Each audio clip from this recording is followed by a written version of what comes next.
We've been fantasizing about Mars for over a century, from the canals that astronomer Percival Lowell imagined in 1895 to Elon Musk's gleaming starships. The dream persists. Humans walking on another planet, extending civilization beyond Earth's cradle. It's romantic, it's inspiring. But according to the latest findings in space medicine and astrophysics, it might be a journey we're biologically incapable of completing. I'm not here to crush dreams. I'm here to share what the universe is teaching us about our limitations and why understanding those limits is just as important as celebrating our ambitions. Let's get started.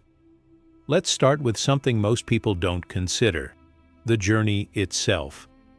Mars isn't like the Moon, where Apollo astronauts arrived in 3 days. Depending on the orbital alignment of Earth and Mars, which changes constantly as both planets circle the Sun, the voyage takes between 6 and 9 months. That's half a year to nearly a full year floating in a metal container through the void, exposed to hazards that Earth's protective systems have shielded life from for billions of years. Now you might think, we've done this before. Astronauts have spent over a year on the International Space Station. And you'd be right. Russian cosmonaut Valery Polyakov holds the record: 437 consecutive days in orbit, from January 1994 to March 1995. If humans can survive that long in space, surely we can manage a Mars trip, right? Here's the critical difference. The space station orbits Earth at an altitude of roughly 400 kilometers. That sounds distant, but in cosmic terms, it's practically touching our planet's surface. Astronauts there remain within Earth's magnetosphere, the invisible magnetic bubble generated by our planet's churning molten iron core. This magnetosphere deflects most of the high-energy particles streaming from the Sun and from exploded stars across the galaxy. It's a shield, and the space station crews are still protected by it. Additionally, the station experiences about 90% of Earth's gravitational pull. The astronauts feel weightless because they're in constant freefall, orbiting around Earth at 28,000 kilometers per hour. But that gravitational force is still there, still exerting subtle effects on their bodies. A Mars mission offers neither of these protections. Once you leave Earth's magnetic embrace, you're exposed to the full spectrum of space radiation. And for 6 to 9 months, there's no escape.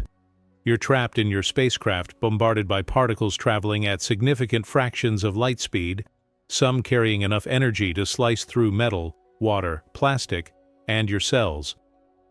Let's discuss what this radiation actually does. There are several types you'll encounter. First, there's solar radiation, charged particles ejected by the Sun during solar flares and coronal mass ejections. These events are unpredictable. The Sun might be relatively quiet for weeks, then suddenly unleash a torrent of protons moving at thousands of kilometers per second. If you're caught outside Earth's magnetosphere during a major solar event, the radiation dose could be catastrophic. Then there's galactic cosmic radiation, or GCRs. These are atomic nuclei, hydrogen, helium, iron, and heavier elements, accelerated to incredible velocities by supernovae and other violent cosmic events. Some of these particles have been traveling through space for millions of years before they intersect with your spacecraft.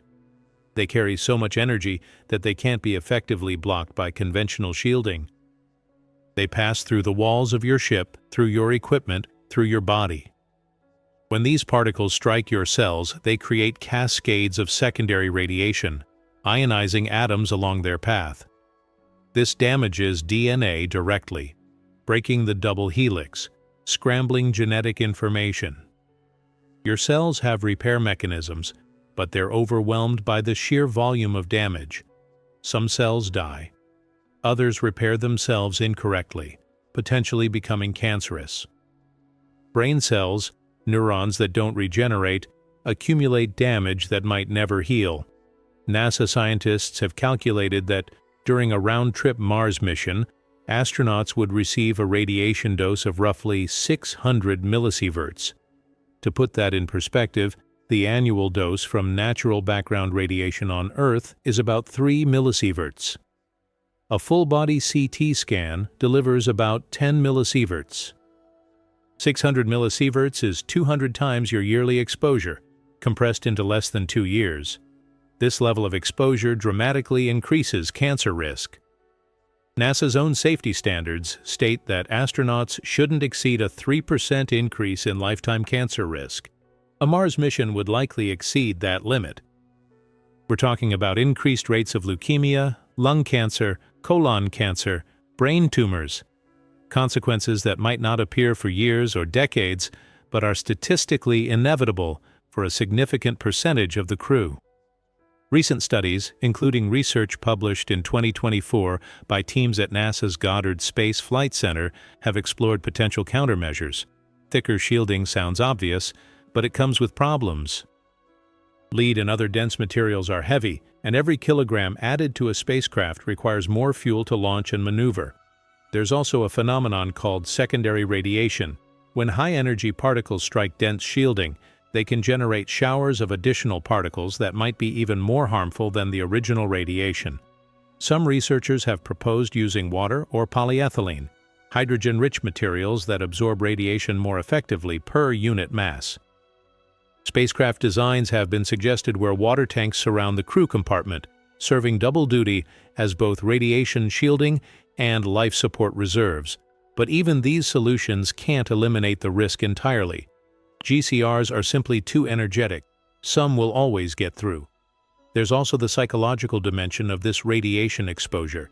Imagine knowing every single day during that 6 to 9 month journey that invisible particles are damaging your brain. Studies on mice exposed to simulated cosmic radiation have shown concerning effects: impaired memory, reduced cognitive function, increased anxiety behaviors. These particles damage the hippocampus, the brain region essential for forming new memories and spatial navigation. Now imagine you're the mission commander, responsible for making critical decisions during emergencies, or the pilot who needs to execute a precise landing sequence, or the scientist conducting complex experiments. And your brain is being systematically degraded by radiation exposure you can't see, feel, or avoid. How do you trust your own judgment when you know your neural tissue is accumulating damage? This isn't hypothetical anxiety.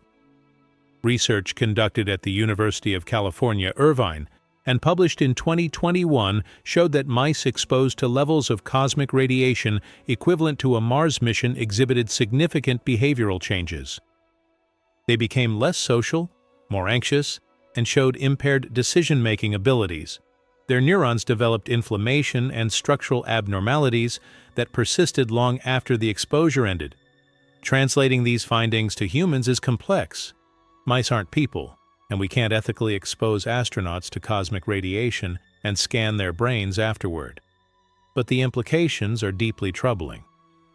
The very organ you depend on for survival, for operating complex machinery, for solving problems in a hostile environment, is under constant assault during the entire journey. And here's something that keeps space medical researchers awake at night. We don't fully understand the long-term effects because no human has ever been exposed to this much cosmic radiation. The Apollo astronauts traveled beyond Earth's magnetosphere, but only for days, not months. Their total radiation exposure was significant but manageable. A Mars crew would accumulate 10 to 20 times that dose. We're essentially talking about a medical experiment with a sample size of perhaps 6 to 12 people, the size of a typical Mars crew, with no control group, no way to halt the experiment if things go wrong, and consequences that might not fully manifest until years after they return. If they return. Let's shift to another biological catastrophe unfolding during this journey. Your skeleton is dissolving. In microgravity, bones become an expensive luxury. Your body decides it doesn't need any more. On Earth, your skeleton constantly rebuilds itself through a balanced process. Osteoblasts create new bone tissue, while osteoclasts break down old bone. This remodeling process responds to mechanical stress, the constant loading and unloading of weight-bearing activities like walking, standing, even sitting. Remove gravity, and that mechanical stress disappears.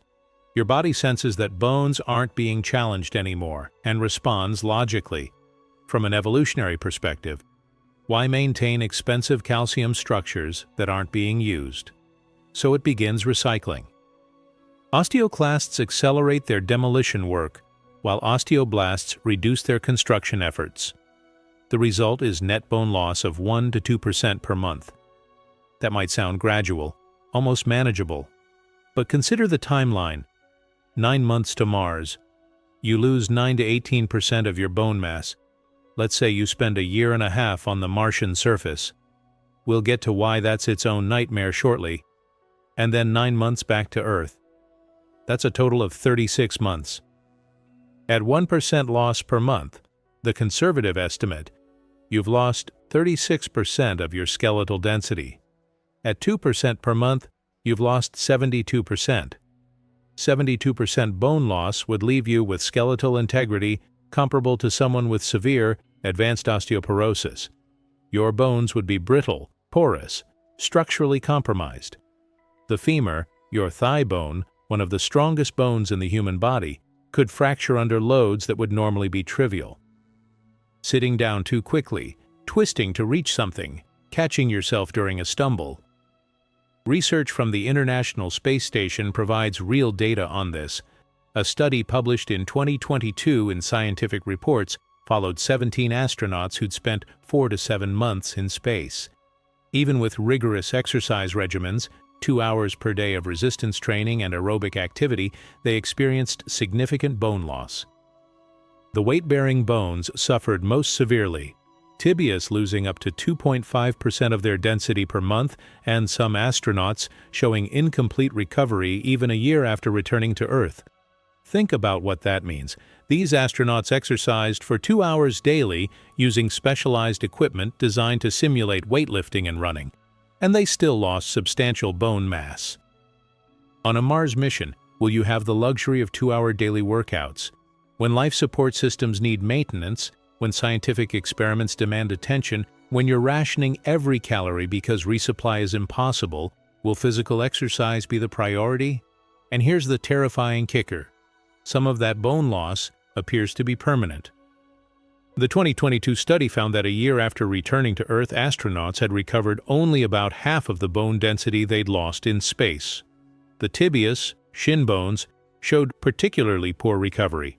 These findings suggest that spaceflight causes structural damage to bone tissue that the body can't fully repair, even given time and Earth's gravity to help. Now imagine the implications for a Mars crew. After months of bone deterioration during transit, you finally reach Mars. You need to perform a powered descent, experiencing several G-forces of deceleration as retro rockets slow your spacecraft. Your weakened skeleton must endure these forces. Then, you land, and suddenly you're in 3/8 Earth gravity. Not weightless anymore, but not the gravity your bones evolved to handle either. You stand up for the first time in months. Your skeleton, now brittle and porous, must support your weight again. Even at just 38% of Earth's gravity, you weigh something. Your muscles, which we'll discuss shortly, are too weak to move you smoothly. You stumble, you catch yourself awkwardly, and snap. A fracture, maybe your ankle, maybe your hip, maybe a vertebra in your spine compressed by the sudden return to any gravity at all. You're now on Mars with a broken bone. There's no hospital, no orthopedic surgeon, no advanced imaging equipment, no proper surgical theater. Your crewmates, even if one has medical training, are working with limited supplies brought from Earth, setting the bone, immobilizing it, managing pain, preventing infection. All of this must be done with whatever you've carried across 200 million kilometers of space. And every day that bone tries to heal, you're in Martian gravity, which might not provide sufficient mechanical stimulus for proper bone remodeling. The fracture might heal slowly, incorrectly, or not at all. You've become a liability to your crew, unable to perform physical tasks, consuming medical resources, potentially jeopardizing the mission. But wait, the bone loss problem has a companion disaster. All that calcium flooding out of your skeleton doesn't just vanish. It enters your bloodstream. Your kidneys, designed to filter blood and maintain chemical balance, suddenly face an abnormal calcium load. They work overtime to remove it, concentrating calcium in your urine. High urinary calcium creates the perfect conditions for kidney stones, crystallized minerals that form in the kidneys or urinary tract. If you've never experienced a kidney stone, count yourself fortunate. They're described as one of the most excruciating pains humans can experience, sometimes compared to childbirth. The pain comes in waves as the stone moves through your urinary tract, potentially blocking urine flow, causing infections, and in severe cases, damaging kidney tissue. Now imagine having a kidney stone on the voyage to Mars. You're in microgravity, so the stone doesn't pass downward naturally like it would on Earth. It might lodge in your kidney or ureter, causing agonizing pain that no amount of morphine, if you even have enough, can fully control. You can't go to an emergency room for lithotripsy, where sound waves break up the stone. You can't have emergency surgery if the stone causes a dangerous blockage. You suffer, possibly for days, while your crew watches helplessly and the spacecraft continues its inexorable trajectory toward Mars.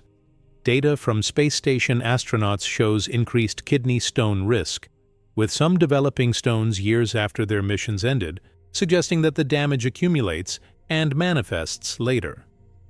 A 2024 NASA study identified bone density loss and elevated calcium levels as significant risk factors for long-duration space missions, noting that kidney stones could become a mission-critical medical emergency with no viable treatment options in deep space. Let's talk about your muscles now, because they're failing just as spectacularly as your bones. Muscle atrophy in microgravity happens even faster than bone loss, and the consequences are just as devastating. On Earth, you're constantly fighting gravity. Standing requires your leg muscles to fire continuously, making tiny adjustments to keep you balanced. Walking upstairs engages your quadriceps, glutes, and calves with significant force. Even sitting upright demands that your core muscles, your abdominals and back muscles, work to maintain posture. You're exercising all day long without even thinking about it. Microgravity eliminates all of this. There's no up or down, no weight to lift, no resistance to push against. Your muscles, like your bones, become metabolically expensive tissue that your body decides to cannibalize. Protein breakdown accelerates while protein synthesis slows down. The result is muscle wasting that happens disturbingly fast. Research shows that astronauts can lose up to 20% of their muscle mass during spaceflight, with the most severe losses in the legs and lower back. But it's not just about size, it's about function. Muscles don't just shrink, they undergo compositional changes. Fast-twitch muscle fibers, which provide explosive strength and power, are particularly vulnerable. They convert to slow-twitch fibers or are lost entirely. Your muscles become weaker, slower, less capable of generating force. A study published in 2023 in the Journal of Physiology examined muscle biopsies from astronauts before and after 6-month missions. The findings were sobering. Even with aggressive exercise countermeasures, resistance training using specialized equipment, astronauts showed significant atrophy in their calf muscles, with some losing up to 40% of their gastrocnemius muscle volume. The gastrocnemius is one of your primary calf muscles, essential for walking, running, jumping, standing on your toes. 40% loss, despite exercising. Imagine what happens during a Mars mission where exercise might not be possible for days or weeks at a time due to other operational demands. Your heart muscle suffers too, and this might be the most dangerous aspect of muscular deconditioning. Your heart is a pump, and like any pump, it adapts to the demands placed on it.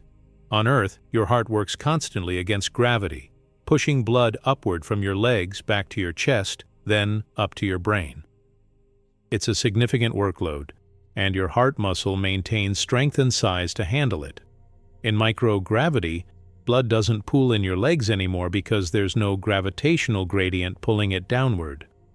Your heart's workload decreases substantially. And just like skeletal muscles, cardiac muscle responds to reduced demand by atrophying. Studies have shown that astronauts' hearts can become more spherical and smaller, losing up to 10% of their mass during long-duration missions.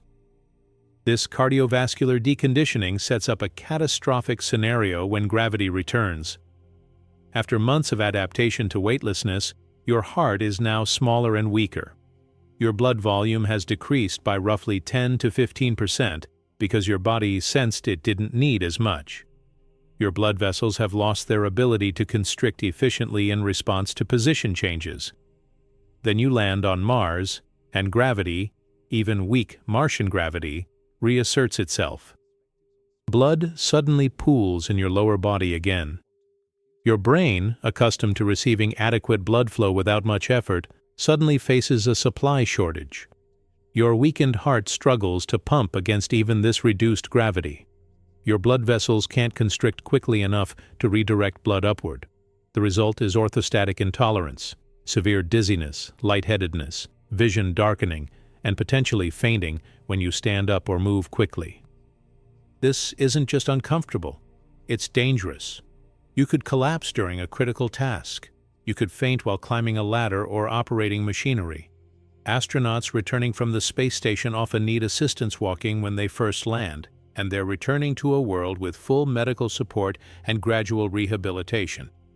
On Mars, there's no such safety net.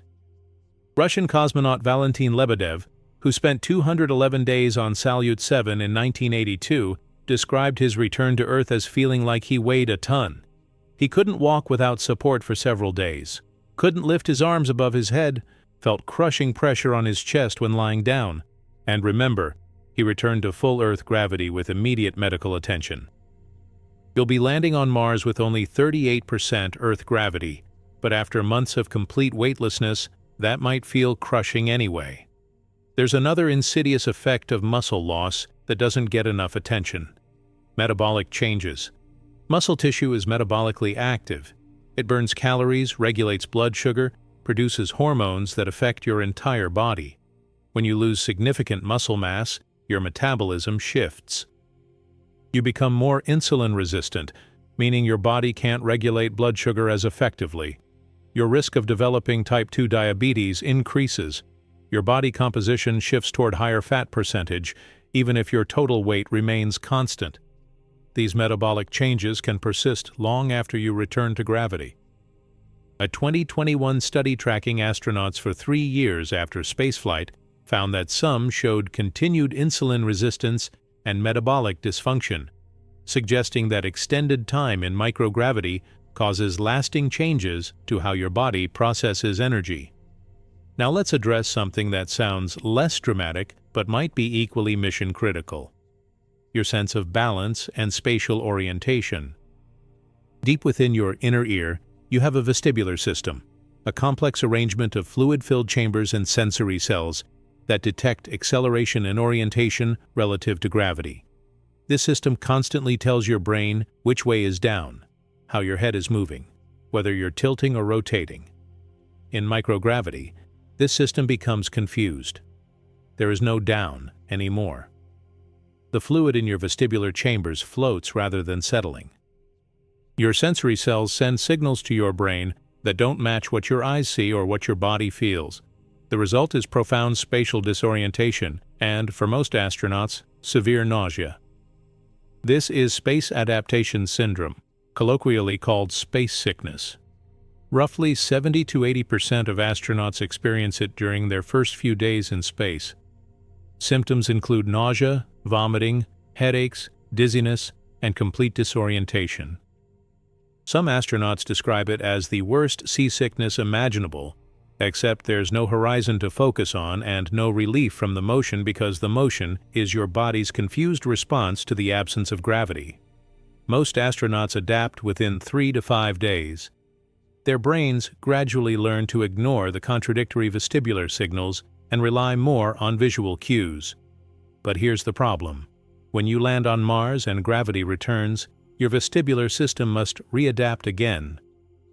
And then, months or years later, when you leave Mars and return to weightlessness for the journey home, you'll likely experience space sickness again. And then when you finally approach Earth, another readaptation. Each transition is a period of severe disorientation during which you're functionally impaired.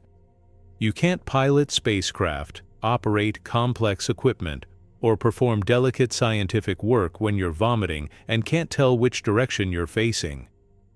These transition periods represent windows of vulnerability where accidents become much more likely. But the vestibular changes go beyond temporary nausea. Prolonged spaceflight causes structural changes to the vestibular organs themselves.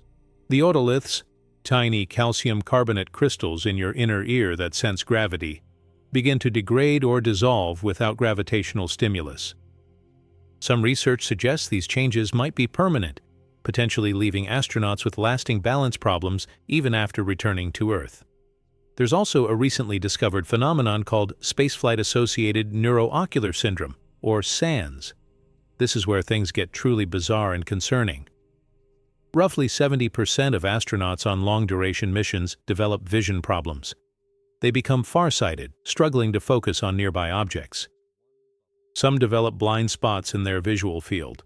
Imaging studies show swelling of the optic nerve, flattening of the eyeball, and even changes to the pituitary gland at the base of the brain. The suspected culprit? Fluid redistribution. On Earth, gravity pulls fluids toward your lower body. Your cardiovascular system compensates, maintaining appropriate fluid distribution throughout your body, including your head. In microgravity, fluids shift upward. Your face becomes puffy, your sinuses feel congested, and crucially, cerebrospinal fluid, the liquid surrounding your brain and spinal cord, increases in pressure inside your skull. This elevated intracranial pressure pushes on the back of your eyeballs from the inside, deforming them and compressing the optic nerves.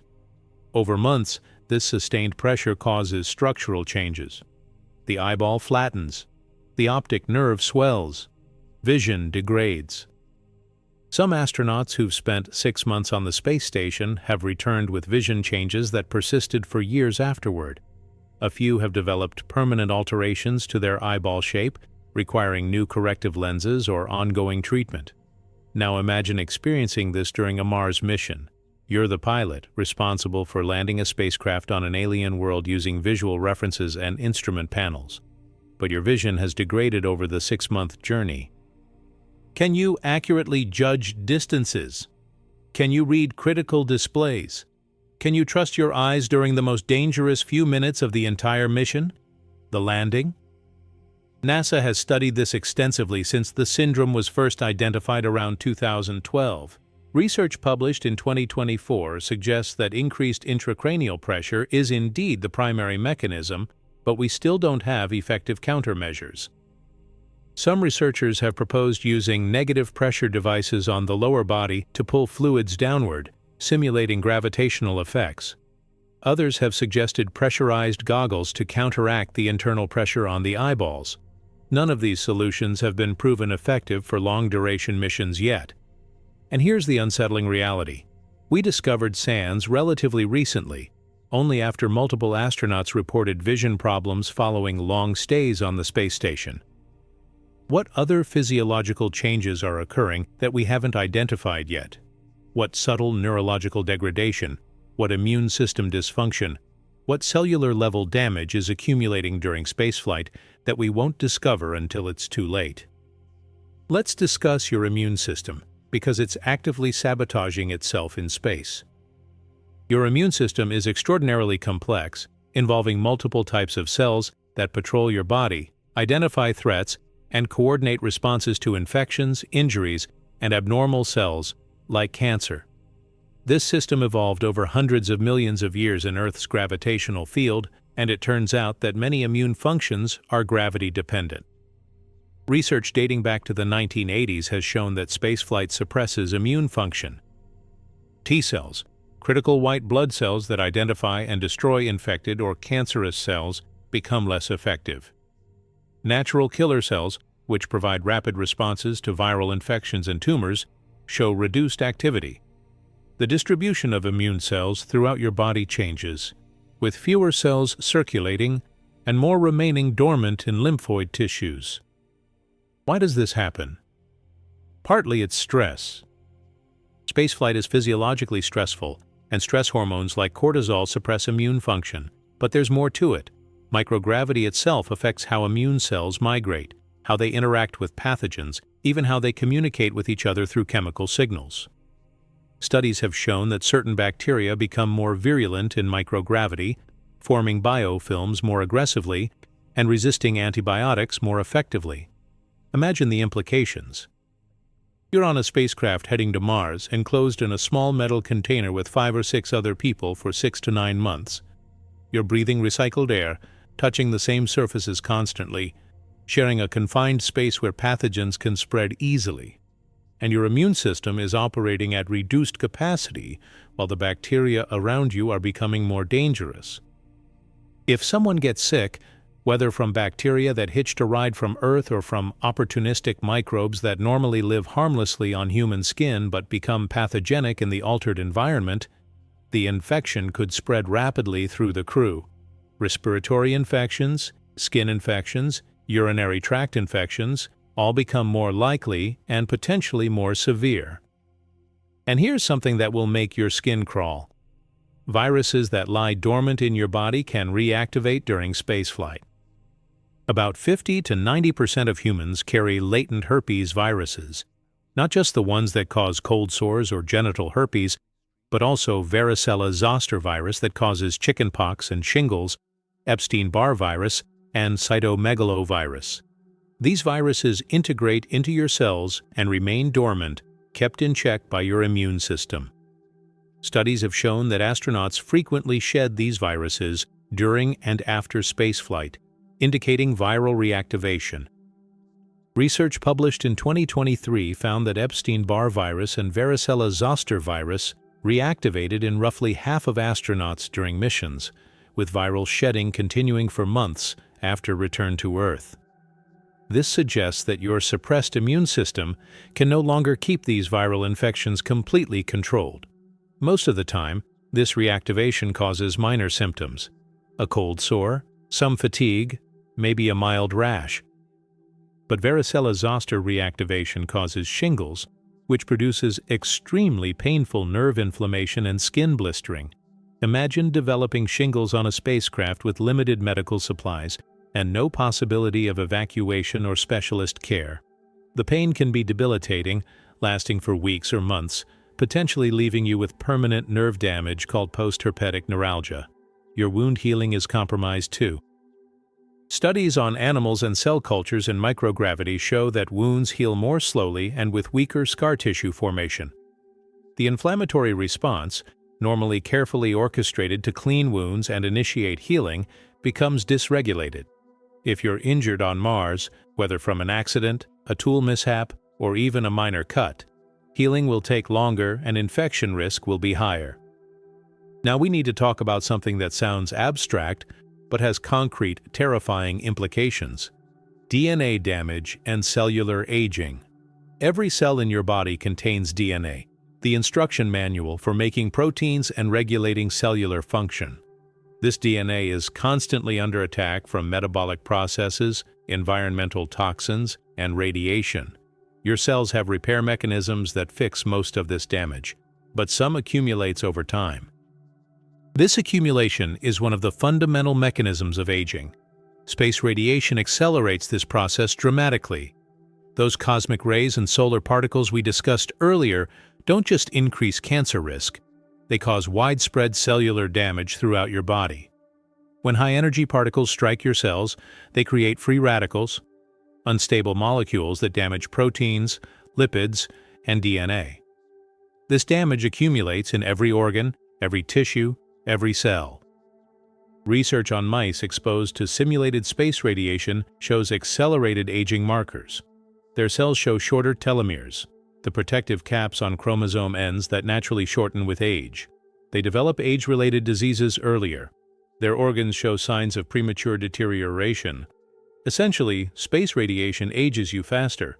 A human Mars mission could age your body by years, or even decades, beyond the actual time spent in space. You might leave Earth at 35 years old, physiologically healthy, and return at 38 chronologically, but 50 biologically. Your heart would have the function of someone much older. Your brain would show cognitive decline, typically seen in people decades your senior. Your risk of age-related diseases, Alzheimer's, cardiovascular disease, cancer, would be permanently elevated. This isn't speculative.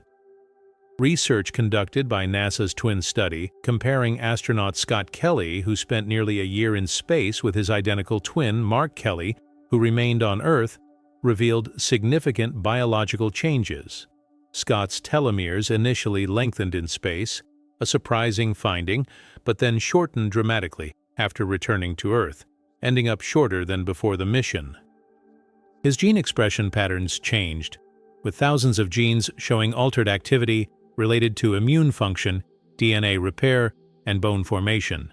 Some of these changes persisted for years after his return. And Scott Kelly was on the space station, still partially protected by Earth's magnetosphere.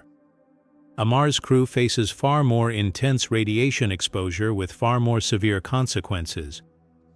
Let's shift our focus now from the journey to the destination itself, because Mars presents an entirely new category of biological nightmares. You've somehow survived the transit, radiation exposure, bone loss, muscle atrophy, immune suppression, and all. You've landed successfully despite your degraded vision and weakened body.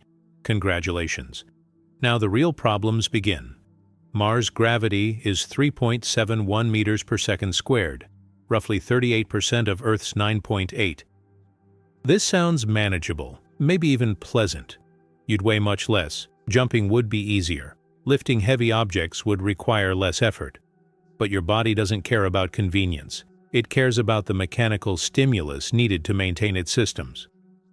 The question that haunts space physiologists is this: is Martian gravity sufficient to prevent continued bone and muscle loss? We simply don't know.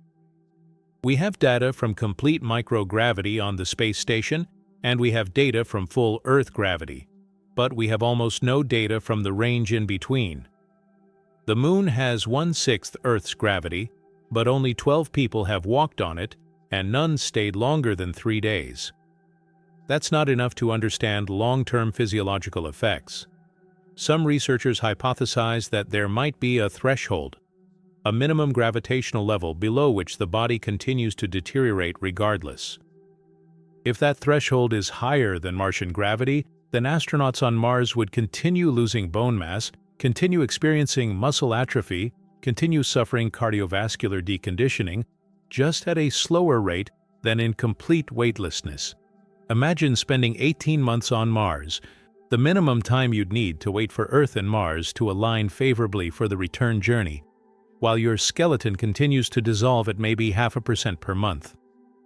That's another 9% bone loss on top of the 9 to 18% you lost during the voyage there.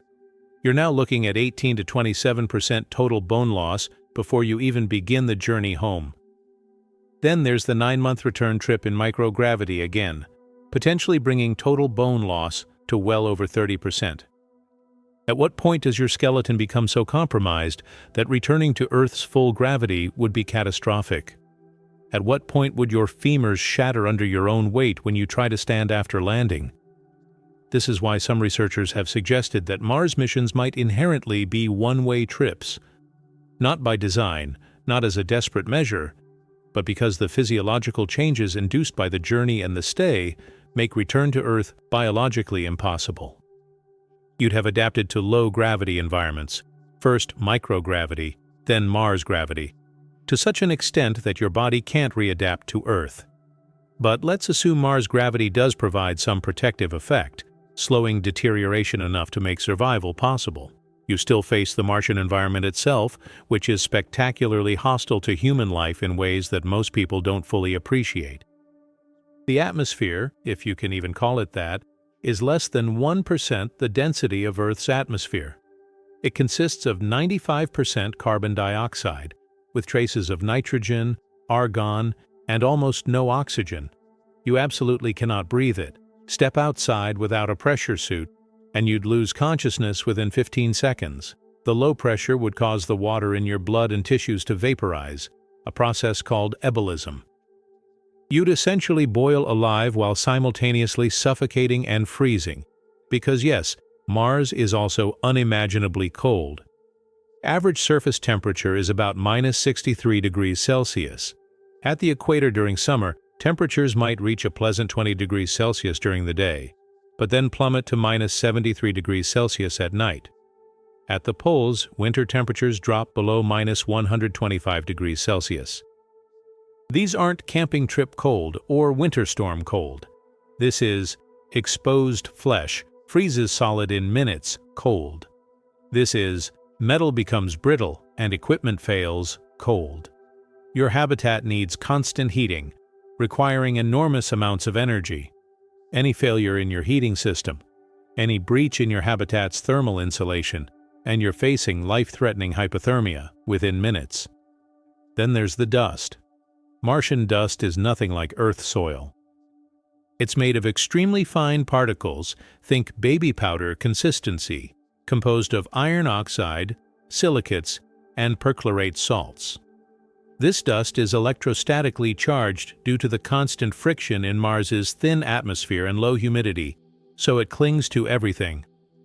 Surfaces, equipment, spacesuits, solar panels, everything gets coated in this clingy, abrasive powder.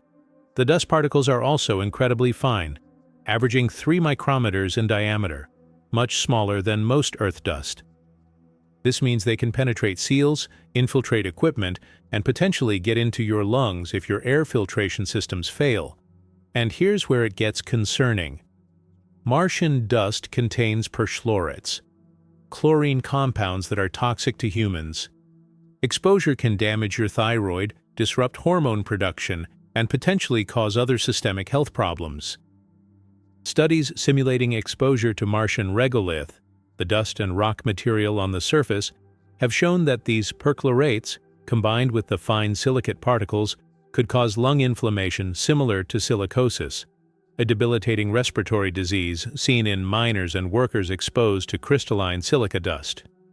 Your lungs would gradually accumulate scar tissue, reducing your ability to absorb oxygen and potentially leading to chronic respiratory failure.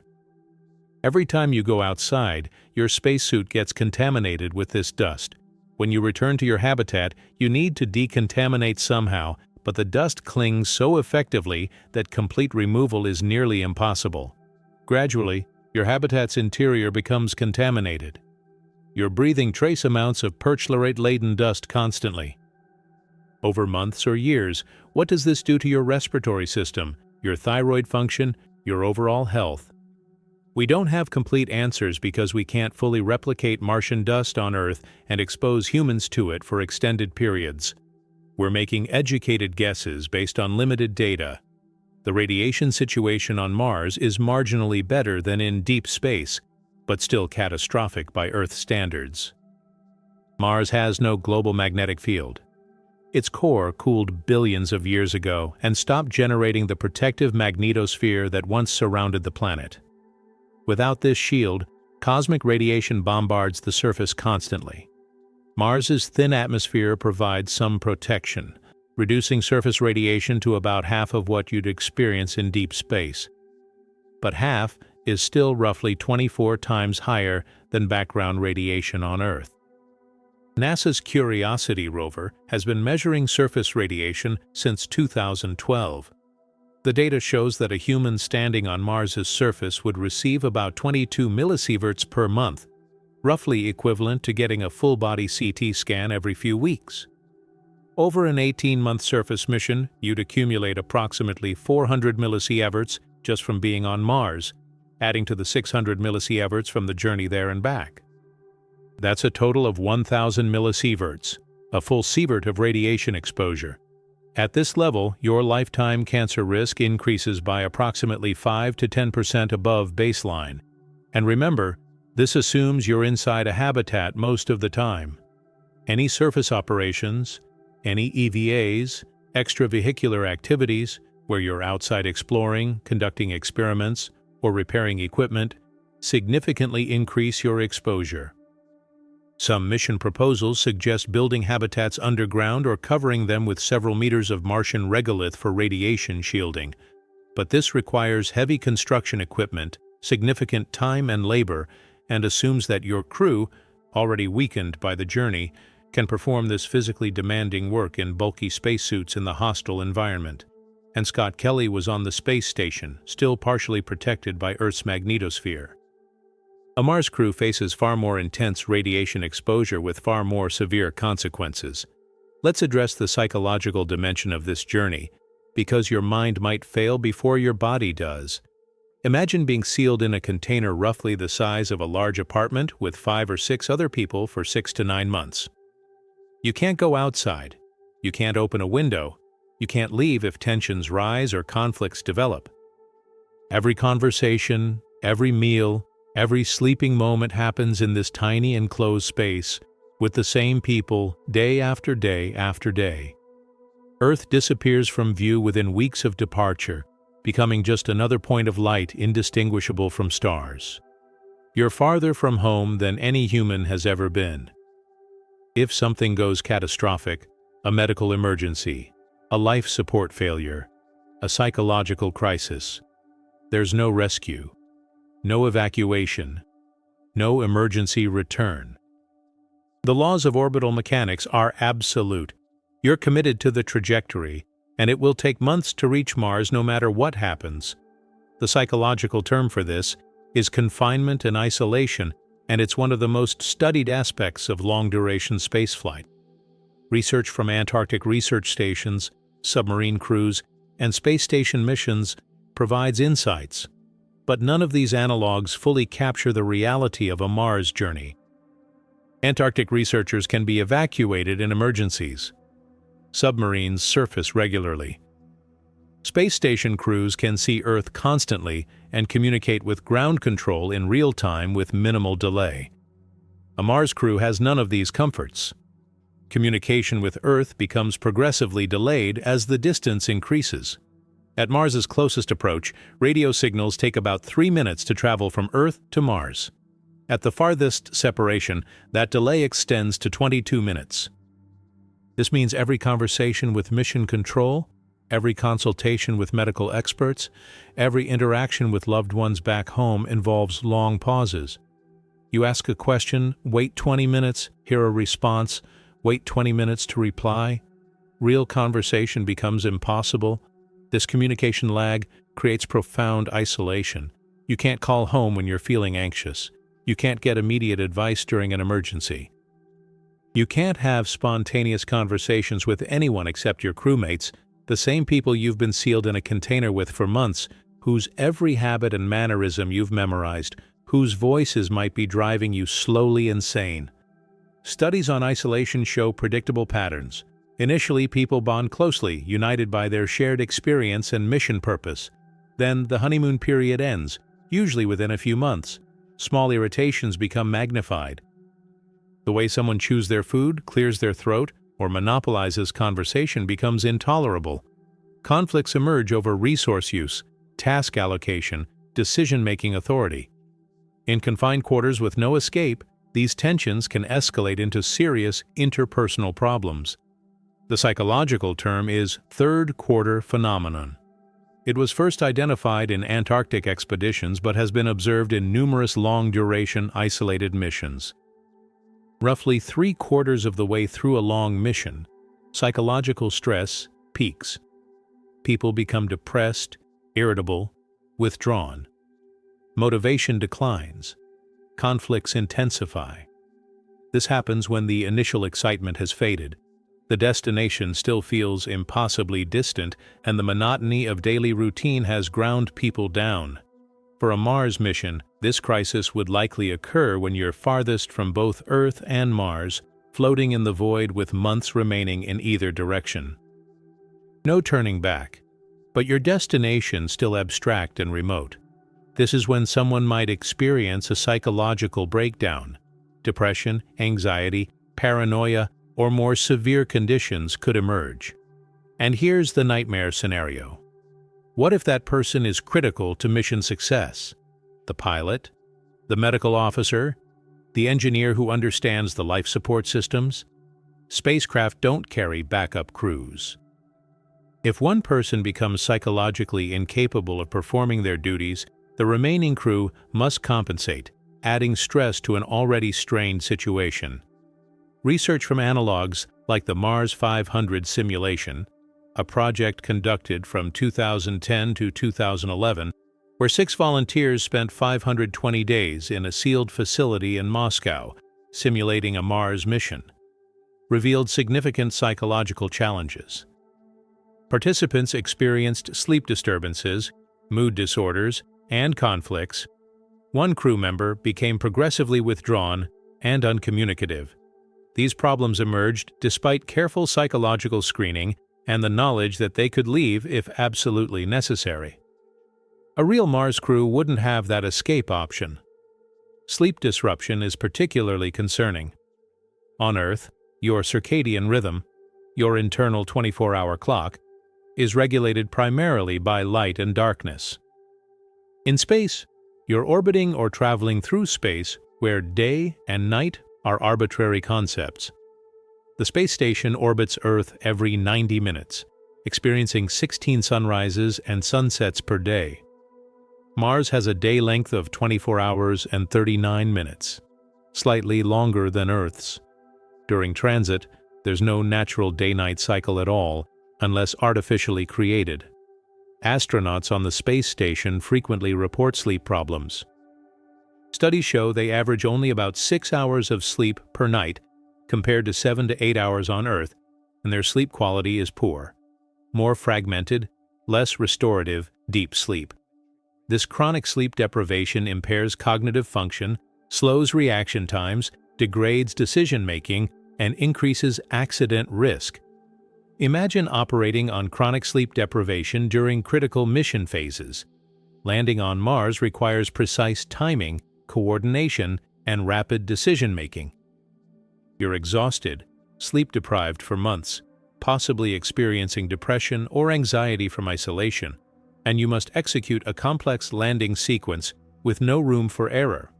The cognitive demands are immense, exactly when your cognitive capacity is most compromised. There's also evidence that space affects the brain structurally. MRI studies of astronauts before and after long-duration missions show that the brain actually shifts upward inside the skull due to fluid redistribution.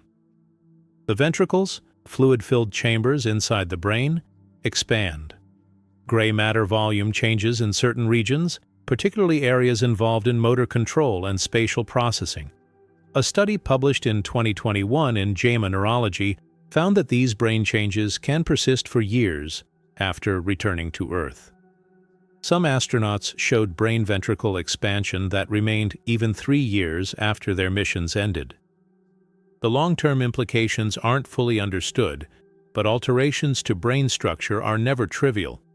They could affect cognition, personality, emotional regulation, or sensory processing in ways we haven't yet identified. Let's discuss the psychological gauntlet that awaits anyone attempting this journey, because your mind might fracture before your body does. The psychological challenges of a Mars mission are unlike anything humans have experienced, and they might represent the most insurmountable barrier of all. Consider the isolation. Right now, the International Space Station orbits just 400 kilometers above Earth. Astronauts can see their home planet filling their view, can communicate with mission control with only a fraction of a second delay, can receive supply missions every few months, and know that in an absolute emergency they could potentially return home within hours. A Mars crew will experience something fundamentally different. As your spacecraft accelerates away from Earth, that blue marble shrinks in your window. After a few weeks, Earth becomes just another bright dot among the stars, indistinguishable to the naked eye from Venus or Jupiter. You can't see home anymore. You can't point to it and feel connected to the 8 billion people you left behind. The communication delay grows proportionally with distance. Light, the fastest thing in the universe, takes between 3 and 22 minutes to travel between Earth and Mars, depending on the planet's positions in their orbits. Every message you send home takes minutes to arrive, and the response takes just as long to return. Real-time conversation becomes impossible. Imagine calling your family during a crisis. Maybe you've just received devastating news, or you're experiencing a medical emergency, or you simply need to hear a familiar voice. You record your message, send it, and then wait. 6 minutes pass. 10 minutes, 15 minutes. Finally, the response arrives, but it's answering what you said a quarter hour ago. Your emotional state has changed. New thoughts have occurred to you, but you can't have a conversation. You can only exchange time-delayed monologues. This communication lag fundamentally alters human connection. Psychologists call it Earth out-of-view phenomenon, though that term barely captures the existential weight of it. Every human who has ever lived has been able to look up and see Earth, because they were on it or, at most, a few hundred kilometers away. You'll be the first humans for whom Earth is genuinely distant, genuinely unreachable, genuinely alien. Research on isolated environments, Antarctic research stations, submarines, analog Mars habitats, consistently shows that isolation and confinement produce significant psychological stress. Depression rates increase, anxiety disorders emerge, interpersonal conflicts intensify, and these are environments where participants know they can leave if necessary, where evacuation is theoretically possible, where home is merely distant, not astronomically so. A Mars crew won't have that psychological safety net. If you develop severe depression 3 months into the journey, you can't turn around. If tensions between crew members escalate into violence, there's no authority to separate them, no place to escape to. If you experience a psychological breakdown, there's no psychiatric facility, no therapist, no medication beyond whatever limited supplies you brought.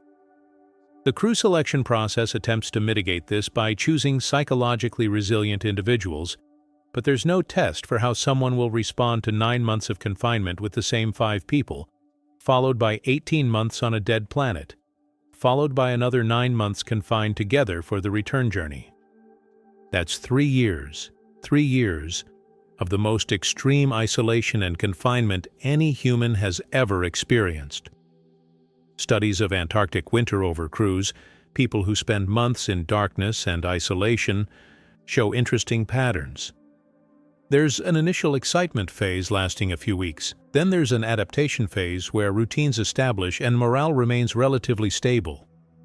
But around the halfway point, many people experience what's called the third quarter phenomenon, a psychological crash where the initial excitement has faded, the end is still too distant to provide motivation, and the full weight of the isolation settles in. Symptoms include depression, irritability, insomnia, decline in cognitive performance, and withdrawal from social interaction. Even in Antarctic stations where crews have varied work, can go outside, and know they'll leave in a few months, this phenomenon is well documented.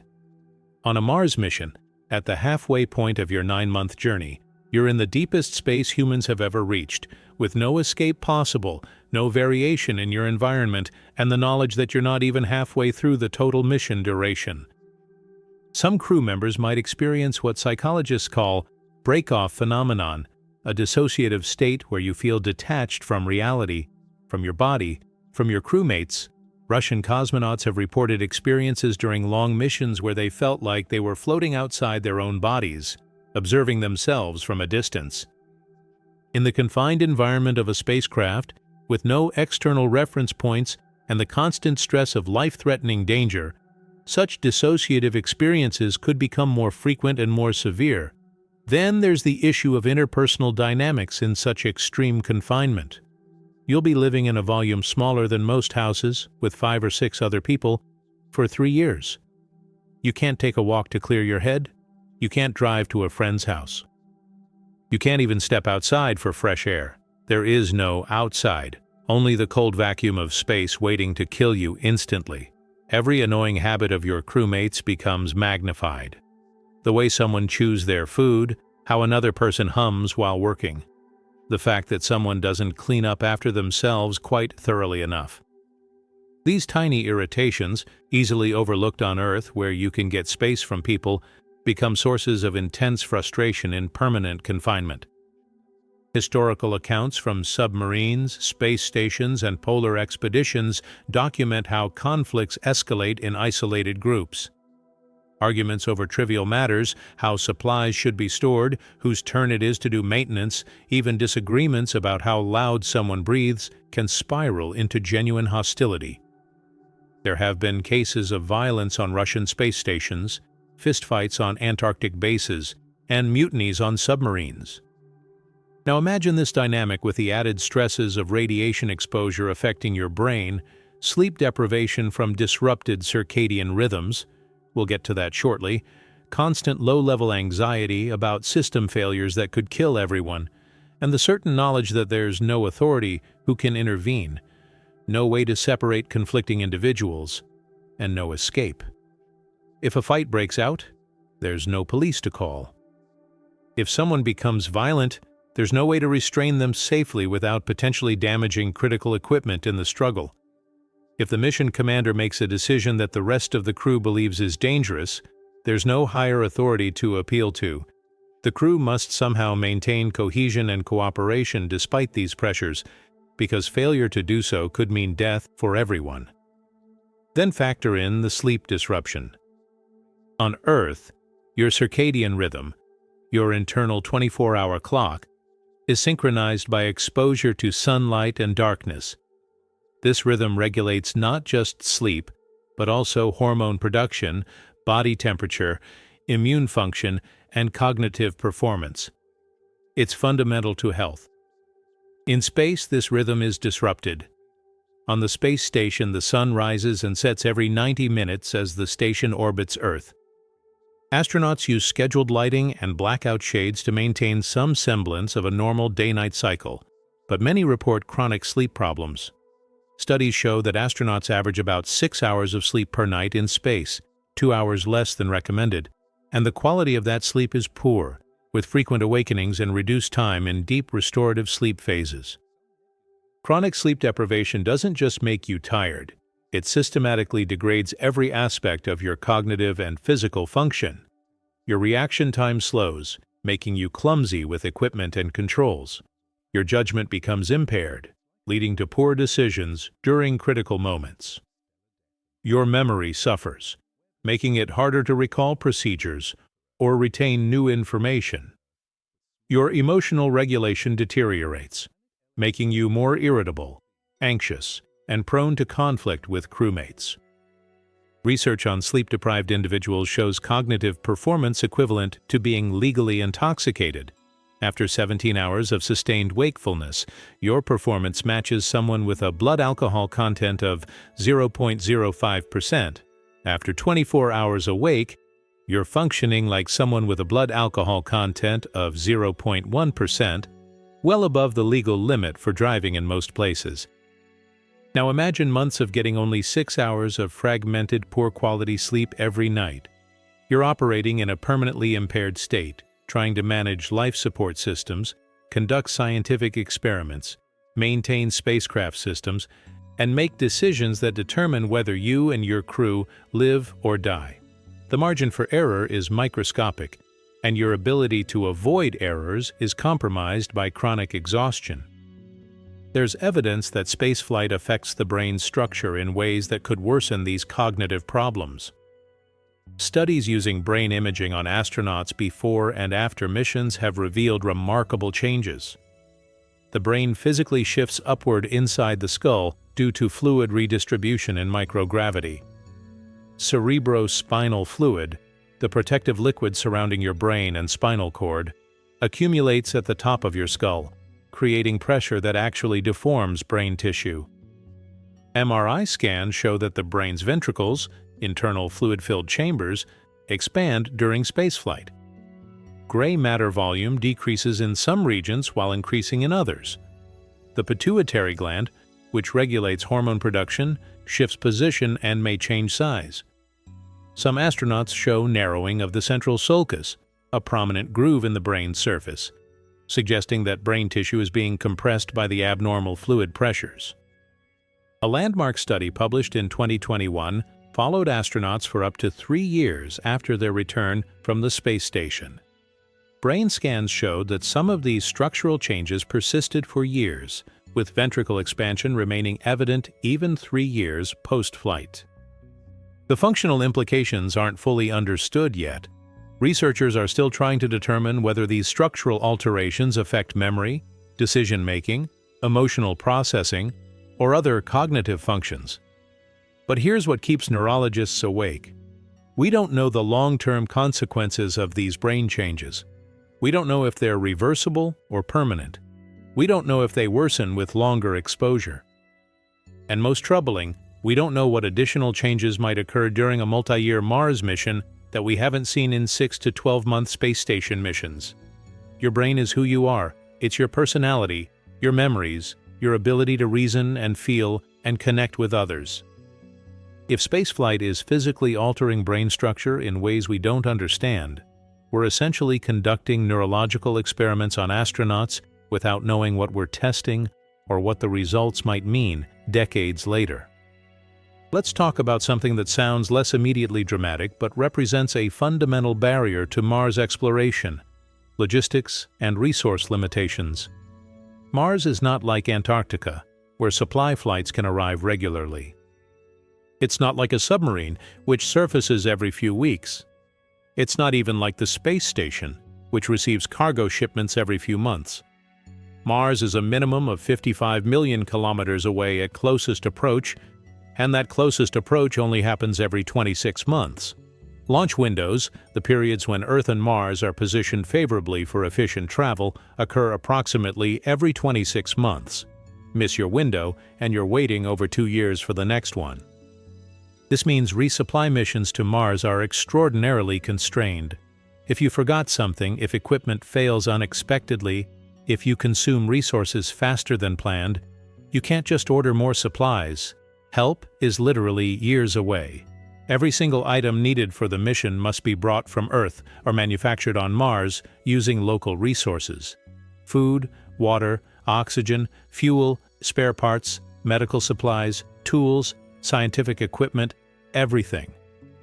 The mass of these supplies is staggering, and launching mass to Mars is phenomenally expensive. Current estimates suggest that launching 1 kilogram to Mars costs between $200,000 and $500,000, depending on the mission architecture and technology used. A single astronaut needs roughly 2 kilograms of food per day. That's 730 kilograms per year, per person. For a crew of 6 on an 18-month surface mission, that's almost 8,000 kilograms of food, just for the surface stay, not including the transit periods. 8,000 kilograms at $300,000 per kilogram is $2.4 billion just to launch food, and food is just the beginning. Water is essential for drinking, hygiene, growing food if you're attempting agriculture, and potentially generating oxygen through electrolysis. While water can theoretically be extracted from Martian ice deposits, the equipment to do so is heavy, complex, and unproven at the required scale. Until reliable in-situ resource utilization is demonstrated, water must be brought from Earth or recycled with incredible efficiency. Oxygen production faces similar challenges. Earth's atmosphere is 21% oxygen, which we breathe constantly. An average person consumes roughly 840 grams of oxygen per day. For a crew of 6 over 18 months, that's over 9,000 kilograms of oxygen, another massive payload to launch to Mars or to produce there using equipment brought from Earth. Then there are medical supplies. On Earth, hospitals stock thousands of medications, surgical tools, diagnostic equipment, and treatment options. A Mars mission can't possibly bring everything. Medical supplies must be carefully selected based on likely needs. But what happens when someone develops an unexpected condition? What if someone needs an appendectomy? These surgical tools might be available, but do you have adequate anesthesia? Proper surgical lighting? Sterile environments despite the pervasive Martian dust? Post-operative pain management? Antibiotics to prevent infection? What if complications arise during surgery? What if someone breaks a bone? Highly likely given the bone. Loss we've discussed, and it requires surgical intervention with plates and screws. Do you have orthopedic surgical equipment? What if someone develops kidney stones, which we've established are highly probable, and they become lodged and require lithotripsy or surgical removal?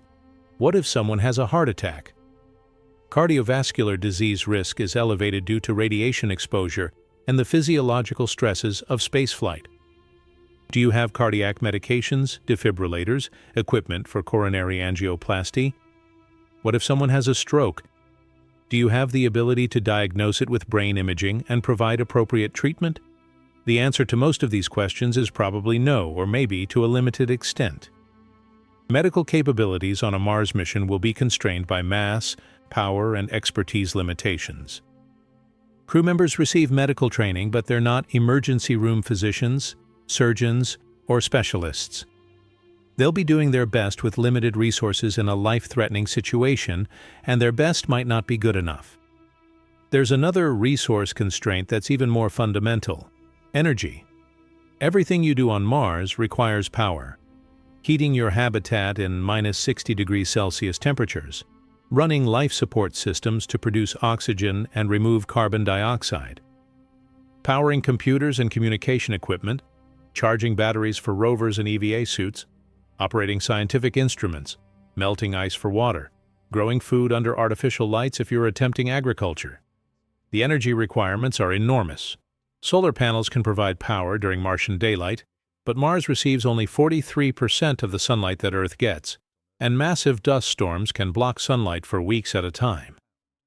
In 2018, a planet-wide dust storm lasted for months and killed NASA's Opportunity rover by blocking its solar panels. Nuclear power is more reliable. Radioisotope thermoelectric generators like those powering the Curiosity and Perseverance rovers. But RTGs produce relatively modest power, and larger nuclear reactors bring their own challenges: mass, complexity, radiation hazards, and the political difficulties of launching nuclear material from Earth. If your power systems fail or produce insufficient energy during a prolonged dust storm, everything fails. Heating fails, and you face lethal cold. Life support fails, and you suffocate as carbon dioxide builds up. Communication fails, and you lose contact with Earth. You become trapped in a freezing habitat with dwindling oxygen, waiting for sunlight to return, while hoping your habitat's insulation can keep internal temperatures above freezing long enough for you to survive. Let's discuss the return journey, because even if you somehow survive everything we've discussed so far, getting home presents challenges that might be insurmountable. To leave Mars, you need a rocket capable of escaping Mars's gravity. Mars has roughly 38% of Earth's surface gravity, which sounds manageable, but it's still significant. Achieving escape velocity requires substantial fuel. Most mission architectures propose pre-positioning a return vehicle on Mars before the crew arrives, sending it on an earlier launch window so it's waiting when they need it. But here's the problem. That return vehicle has been sitting on Mars for years, exposed to temperature extremes, dust storms, and radiation. Will it still function when needed? Mechanical systems degrade. Seals become brittle in extreme cold. Electronics suffer from radiation damage. Fuel tanks might develop leaks. Solar panels become coated with dust, reducing power generation. The return vehicle needs to work perfectly after years of storage in one of the most hostile environments in the solar system, with no possibility of repair or replacement if critical systems have failed. There's also the fuel problem. Launching from Mars requires propellant, both fuel and oxidizer. The mass of this propellant is enormous. To reduce launch mass from Earth, many mission concepts propose manufacturing propellant on Mars using local resources, in situ propellant production or ISPP. The most discussed approach involves extracting water from Martian ice, electrolyzing it to produce hydrogen and oxygen, then using the Sabatier reaction to combine hydrogen with carbon dioxide from Mars's atmosphere to create methane fuel. This sounds elegant in theory. In practice, it requires complex chemical processing equipment, substantial power, and time.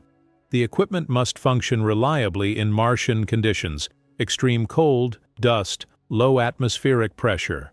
Any failure in this propellant production system means you're stranded, because without fuel, the return vehicle is just an expensive sculpture sitting on the Martian surface.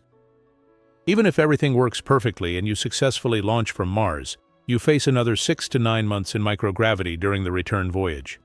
Your body, already compromised by bone loss, muscle atrophy, radiation exposure, and cardiovascular deconditioning from the outbound journey and the Mars surface stay must endure additional months of deterioration. Remember those space station astronauts who lost bone density during 6-month missions? They returned to full medical support.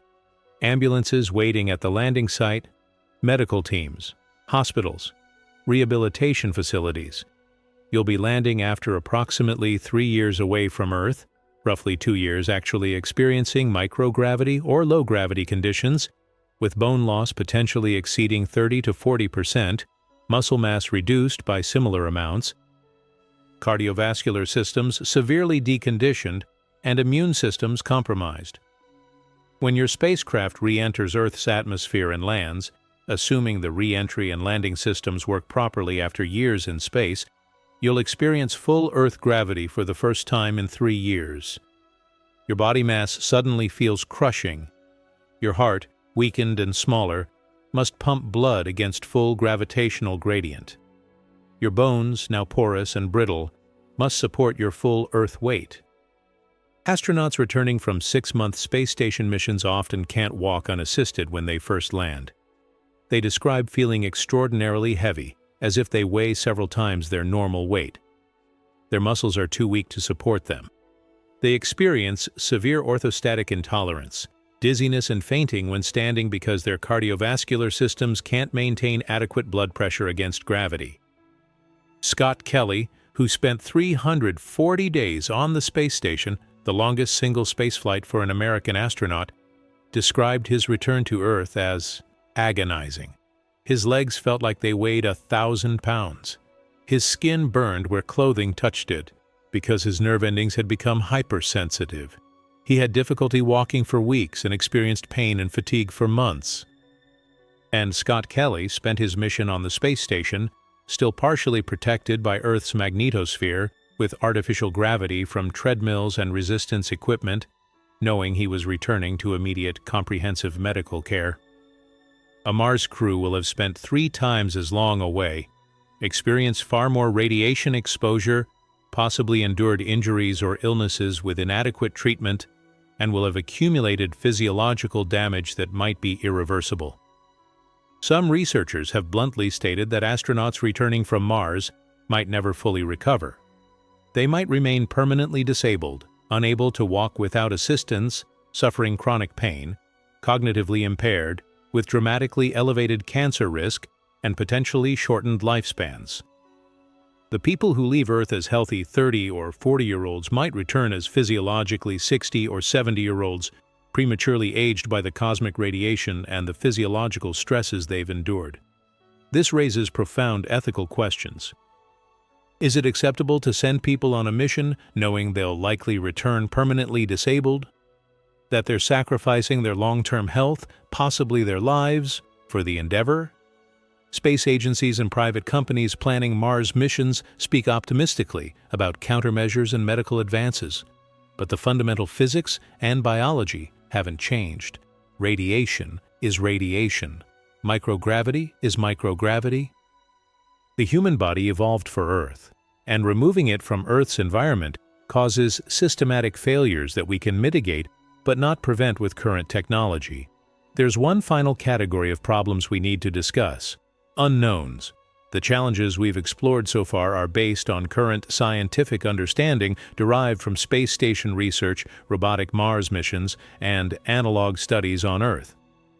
But Mars presents environmental conditions we haven't thoroughly tested with human subjects.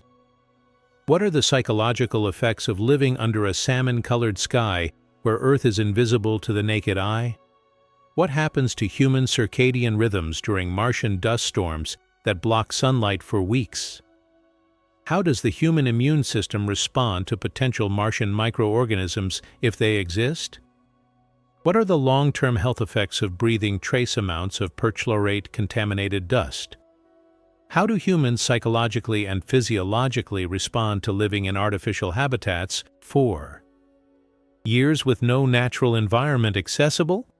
We don't have complete answers to these questions because we've never been in that situation. Space station research provides valuable data, but the station orbits Earth with regular resupply, frequent crew rotations, and immediate communication.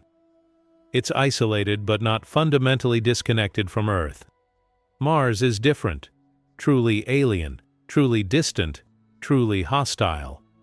History is filled with expeditions that failed due to unforeseen challenges. Ernest Shackleton's Antarctic expedition encountered ice conditions worse than expected, stranding his ship and crew for months. The Franklin expedition to find the Northwest Passage ended catastrophically when ships became trapped in ice and the crew died from cold, starvation, and lead poisoning from their canned food supplies. These explorers were experienced, well-equipped by the standards of their time, and operating in Earth environments. They still faced deadly surprises. Mars represents the ultimate unknown environment. Every mission reveals surprises: rocks that damage rover wheels more than expected, dust adhesion that blocks solar panels more effectively than predicted, atmospheric conditions that affect entry and landing differently than models suggested. When the surprises affect robots, we learn from the experience and improve future missions. When the surprises affect humans with no backup plan and no escape option, people die. There's a category of danger on Mars that doesn't get nearly enough attention: micrometeorites and space debris. On Earth, our thick atmosphere acts as a shield, burning up most small objects before they reach the surface. You've seen this as shooting stars, tiny particles vaporizing in the upper atmosphere, creating beautiful streaks of light, but posing no danger to anyone on the ground. Mars's atmosphere is less than 1% the density of Earth's. It provides almost no protection against incoming objects. Micrometeorites, particles ranging from dust grain size to pebbles, strike the Martian surface constantly at velocities of 20 to 70 kilometers per second. At these speeds, even a grain of sand carries enough kinetic energy to puncture thin metal, shatter glass, or penetrate a spacesuit. Your habitat and your spacesuit are all that stand between you and instant death on Mars. A micrometeorite impact could breach your habitat's pressure seal, causing rapid depressurization. The thin Martian atmosphere would rush in while your breathable air rushes out. You'd have seconds to reach emergency oxygen supplies and seal yourself in a protected section of the habitat, assuming the impact hasn't damaged critical systems.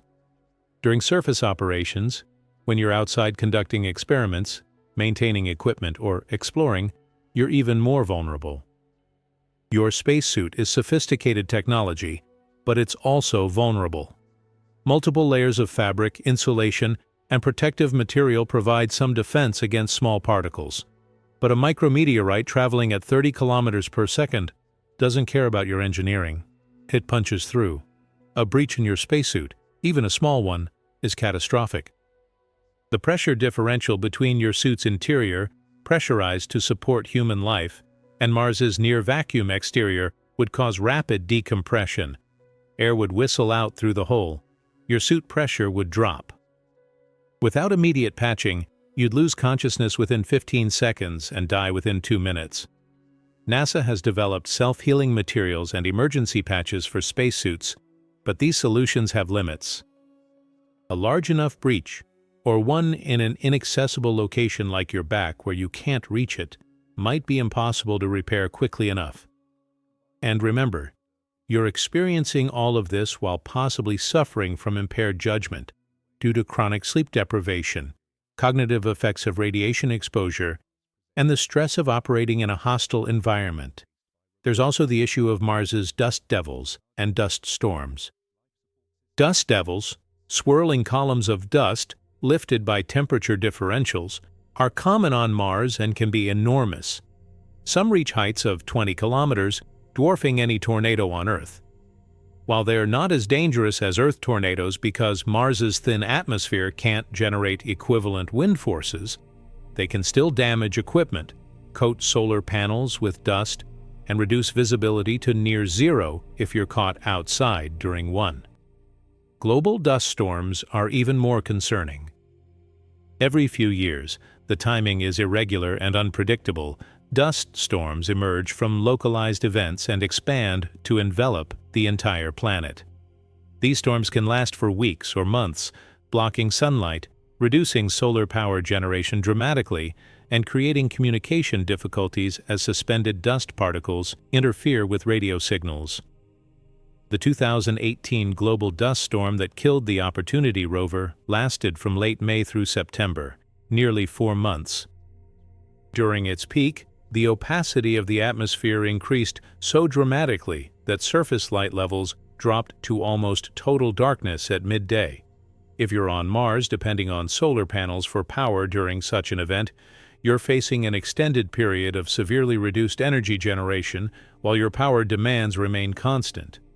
Your habitat needs heating in the cold Martian environment, heating that requires energy. Life support systems need power. Communication equipment needs power. Scientific instruments, if you're trying to continue your research mission, need power. If your solar arrays are producing 10% of their normal output because of dust coverage and atmospheric opacity, something has to give. Do you reduce heating and risk equipment freezing or crew members suffering hypothermia? Do you shut down non-essential systems and hope the storm ends before you deplete your backup battery reserves? And what about psychological effects? Imagine being confined to your habitat for months while a dust storm rages outside. You can't go out for surface operations because visibility is near zero, and the dust would contaminate your equipment even more severely than usual. You're trapped inside, staring at walls with your crewmates, while the hostile Martian environment reminds you that it could kill you at any moment if your habitat systems fail. The monotony would be crushing. At least during normal operations, you have the variety of surface EVAs, scientific work, equipment maintenance, and the visual change of going outside and seeing the Martian landscape.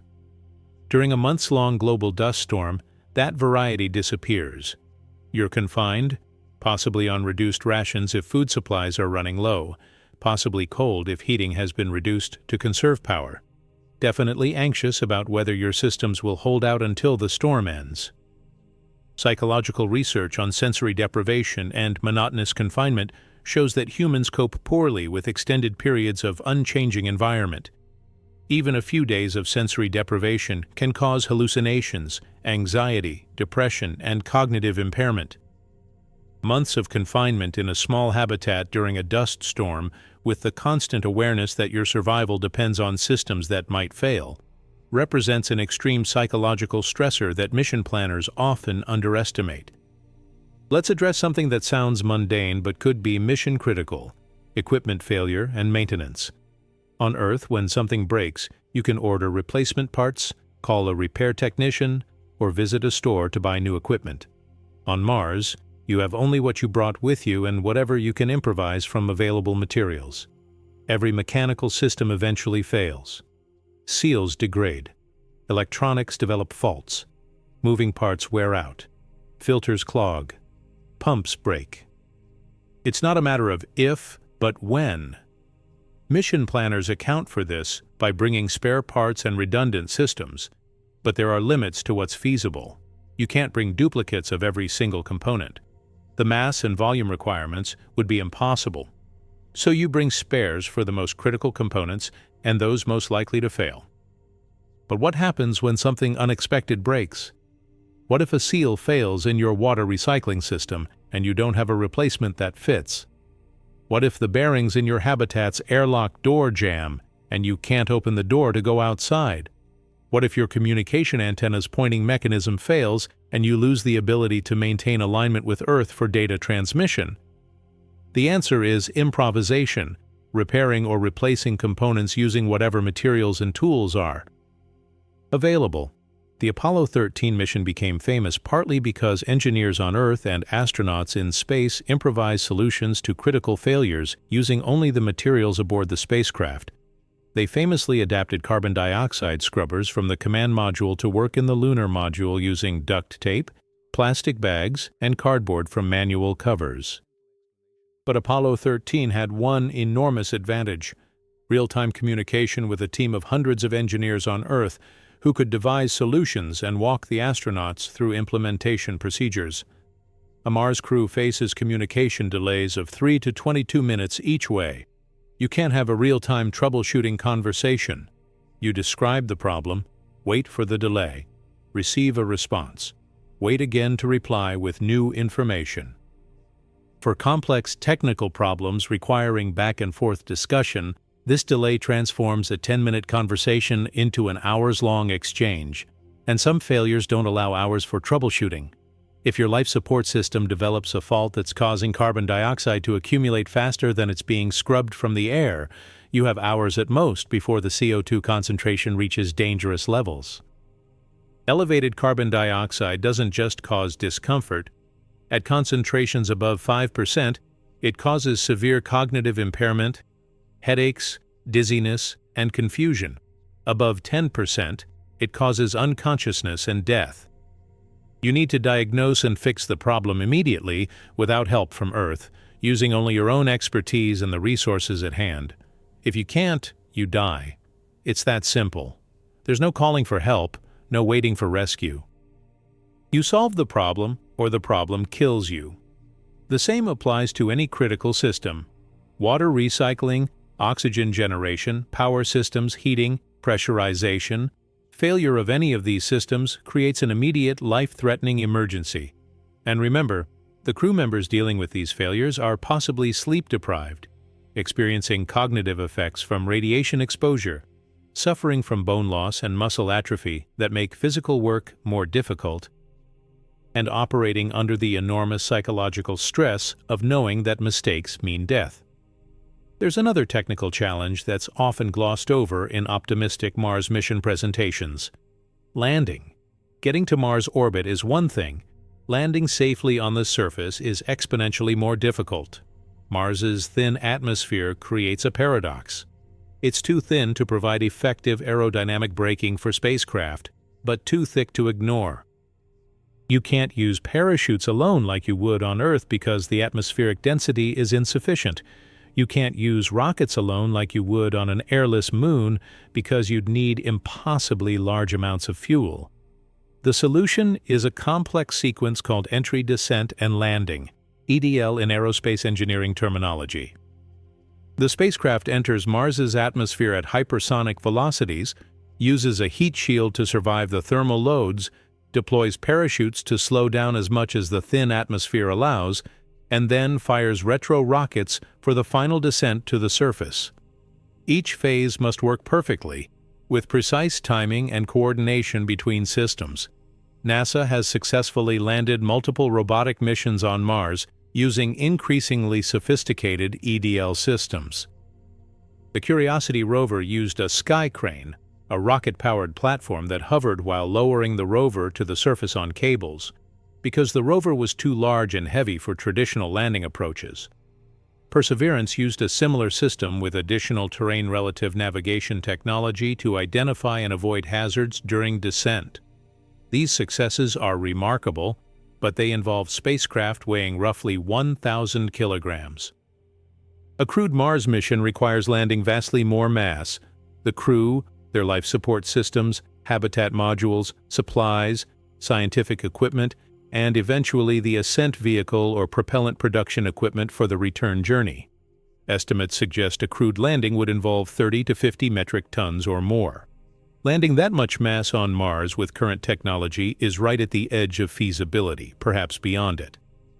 The EDL sequence becomes more complex, the margins for error shrink, and the consequences of failure shift from losing a robotic mission to killing the crew.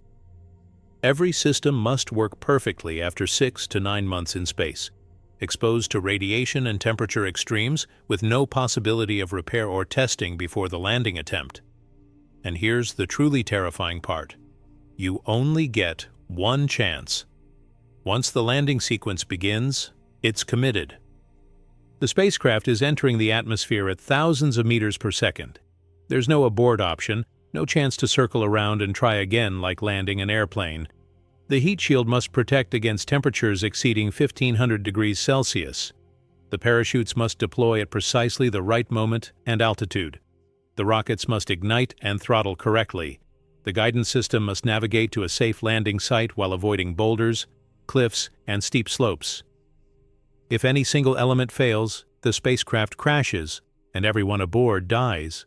The crew has spent 6 to 9 months traveling to Mars, survived all the physiological challenges we've discussed, and then they die in the final 7 minutes of descent because a sensor malfunctioned, a parachute tore, or a rocket engine didn't ignite properly. Even if the landing succeeds, there's the question of where you land. Mars is a planet with surface area roughly equal to Earth's land area, about 148 million square kilometers. But most of that surface is unsuitable for landing or habitation. You need relatively flat terrain to avoid toppling your spacecraft during landing. You need to be near potential water sources, polar ice caps or subsurface ice deposits, because extracting water from Martian soil is critical for long-term survival. You need to avoid extreme latitudes where winter temperatures and darkness make survival even more difficult. These constraints narrow your landing site options considerably, and the specific location matters enormously for your mission's success. If you land in an area where subsurface ice is deeper than expected, you might not have the equipment to reach it. If you land near unexpected boulder fields or steep terrain, your ability to conduct surface operations could be severely limited. If you land in an area where dust storms are more frequent or severe than average, your solar power generation suffers. Robotic precursor missions can survey potential landing sites, but there's always uncertainty. Orbital imagery has resolution limits. What looks smooth from orbit might have small rocks or slopes that become obstacles when you're actually there. Subsurface radar can detect ice deposits, but it can't tell you the exact depth or accessibility. You're making critical decisions about where to land based on incomplete information, and those decisions determine whether your mission succeeds or fails. Land in the wrong place, and you might struggle to access resources, face unexpected hazards, or find that your planned operations aren't feasible in the actual terrain conditions. There's also the problem of dust contamination affecting not just solar panels, but everything. Martian dust is electrostatically charged and incredibly fine. It clings to every surface. Astronauts on the Moon discovered that lunar dust was a major problem. It got into seals, scratched visors, wore down fabric, and generally infiltrated everything despite their best efforts to keep it out of their spacecraft. Martian dust is potentially worse. It's finer than lunar dust, more chemically reactive due to perchlorate content, and you'll be exposed to it for far longer than Apollo astronauts spent on the Moon. Every time you go outside and come back in, dust comes with you. Your airlocks will have cleaning systems, brushes, vacuum systems, compressed air, but they won't remove all of it. Gradually, your habitat's interior becomes contaminated. Breathing perchlorate-laden dust over months or years represents an unknown health risk. We know perchlorates disrupt thyroid function and can damage other organ systems, but we don't have data on chronic low-level exposure in humans. Animal studies suggest cause for concern, but extrapolating from animal models to humans is imprecise. And what about the abrasive properties of the dust itself? The fine silicate particles can damage seals, scratch optical surfaces, clog filters, and wear down moving parts. Equipment designed to last years might fail prematurely due to accelerated wear from dust infiltration. Your spacesuits, which must protect you during every surface EVA, experience constant abrasion from the dust. How many cycles can they endure before seals fail or fabric develops weak points that might breach? Now consider the cumulative effect of all these challenges operating simultaneously. You're not facing radiation exposure or bone loss or psychological stress or equipment failures or resource limitations independently. You're facing all of them at once, and they interact in ways that multiply the danger. Radiation exposure damages your cognitive function, making you worse at solving technical problems when equipment fails. Sleep deprivation from disrupted circadian rhythms impairs your judgment exactly when you need to make critical decisions. Bone loss and muscle atrophy make physical maintenance work more difficult and exhausting. Psychological stress from isolation and confinement reduces your resilience when facing setbacks. Immune suppression makes you more vulnerable to infections if you're injured during equipment repair. Each problem makes every other problem worse. And all of this is happening millions of kilometers from any help, with communication delays preventing real-time support, with no possibility of resupply for years, and with the knowledge that any serious mistake or unfortunate accident could kill you and your entire crew. Space agencies and private companies developing Mars mission plans acknowledge these challenges, but there's often an unstated assumption that engineering solutions exist for every problem. Better radiation shielding, more sophisticated life support systems, advanced medical facilities, improved propulsion systems, technological advances that will make Mars missions feasible and relatively safe. But some problems aren't engineering problems. They're physics problems and biology problems.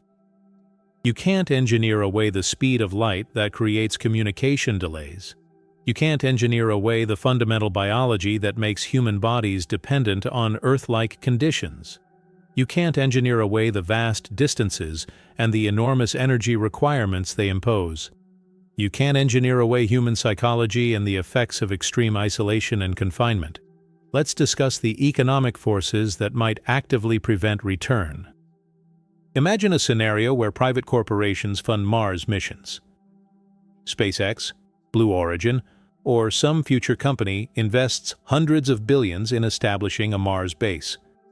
Their business model depends on return on investment, mining resources, conducting proprietary research, establishing patents for Mars-specific technologies.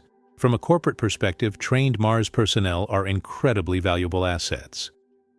Each person represents millions of dollars in training, transportation costs, and accumulated experience. Bringing them back to Earth means losing that investment. Replacing them means spending millions more to train and transport new people. The financial incentive is clear: keep experienced people on Mars as long as possible, extend contracts, offer bonuses for staying, make return economically or contractually difficult. We've seen this in terrestrial industries: oil rig workers, merchant mariners, expatriate contractors, where companies use financial incentives and contractual obligations to retain personnel in hardship posts. Now imagine that dynamic with no labor laws, no regulatory oversight, no union protection. Mars is beyond any nation's jurisdiction. Corporate entities operating there might face minimal accountability for how they treat workers. Contracts signed on Earth might be effectively unenforceable once you're on Mars. You could find yourself in a form of indentured servitude, legally or practically obligated to stay. There's historical precedent for this. Company towns in mining and logging industries created situations where workers became dependent on their employers for housing, food, and supplies. Paid in company scrip rather than currency, they couldn't leave without settling debts denominated in that scrip. Some Mars mission proposals have suggested similar systems, company-issued credits usable only in the company's facilities. If your only way back to Earth is on a company spacecraft and the company decides it's not economically viable to bring you back, what recourse do you have? Sue from Mars with a 96-minute communication delay? Appeal to Earth governments that have no jurisdiction? Stage a labor strike in an environment where cooperation is essential for survival? The power imbalance would be absolute. The entity controlling transportation controls everything. They could literally decide who lives, who dies, who returns, and who stays. This isn't science fiction dystopia. It's the logical outcome of privatized space colonization without robust legal and ethical frameworks. Let's examine the environmental contamination issue, because it works both directions. We worry extensively about forward contamination, bringing Earth microbes to Mars and contaminating potential Martian ecosystems. But reverse contamination is equally concerning. What if Mars has life we haven't discovered yet? What if it's microbial, dormant in the soil, and you bring it back to Earth? Terrestrial life has no evolutionary history with Martian organisms. Our immune systems wouldn't recognize them. They might be harmless, or they might be catastrophically dangerous. This is why Apollo astronauts underwent quarantine after returning from the Moon, even though we were fairly confident the Moon was sterile. Mars is a different situation. There's water. There's evidence of past habitability. Some scientists believe microbial life might exist in subsurface aquifers or ice deposits. If you spend years on Mars, you're getting exposed to Martian dust, water, and soil. If something is alive there, it's getting inside you, your lungs, your gut, your sinuses. Return to Earth, and you become a potential disease vector. Quarantine would be mandatory and extensive, not days, but potentially months. You'd be isolated, tested, monitored for any signs of Martian contamination. And if something concerning was detected, you might never be allowed to leave quarantine. You'd be too dangerous to release into Earth's biosphere. Some mission proposals have suggested leaving Mars returnees in orbital quarantine rather than allowing them to land. They'd transfer to a space station where they could be studied without risking Earth contamination. If they're cleared, they eventually land. If not, they stay in orbit or return to Mars. It's a grim scenario. Survive Mars only to be imprisoned in orbit around Earth, able to see home but never touch it. There's another angle to the return problem: political instability. A Mars mission takes years to plan and execute. Governments change, budgets shift, public opinion fluctuates. The political coalition that approved the mission might not exist when it's time to bring you back. History is full of examples of explorers abandoned by changing political winds, expeditions left stranded when funding dried up, colonies forgotten when priorities shifted. We like to think modern space agencies wouldn't do this, but they operate within political realities. If bringing Mars astronauts home becomes politically unpopular or economically unfeasible, the pressure to abandon them would be enormous. Imagine a scenario. The Mars mission launches during a period of space enthusiasm, but by the time you're ready to return, Earth is dealing with climate disasters, economic collapse, or political upheaval. The billions needed for your return mission suddenly seem frivolous. Politicians argue that money should go to problems on Earth, not rescuing a handful of astronauts who knew the risks. Public opinion turns. They wanted to be heroes. Let them stay on Mars. We can't afford to bring them back. They're doing important work there anyway. The narrative shifts from brave explorers to expensive liabilities. The return mission gets delayed, then defunded, then quietly canceled. You're on your own. This isn't paranoid speculation. It's happened before on smaller scales. Research stations have been abandoned. Programs have been terminated mid-mission. We've left equipment, facilities, and occasionally personnel in compromised situations because bringing them back became too difficult or expensive.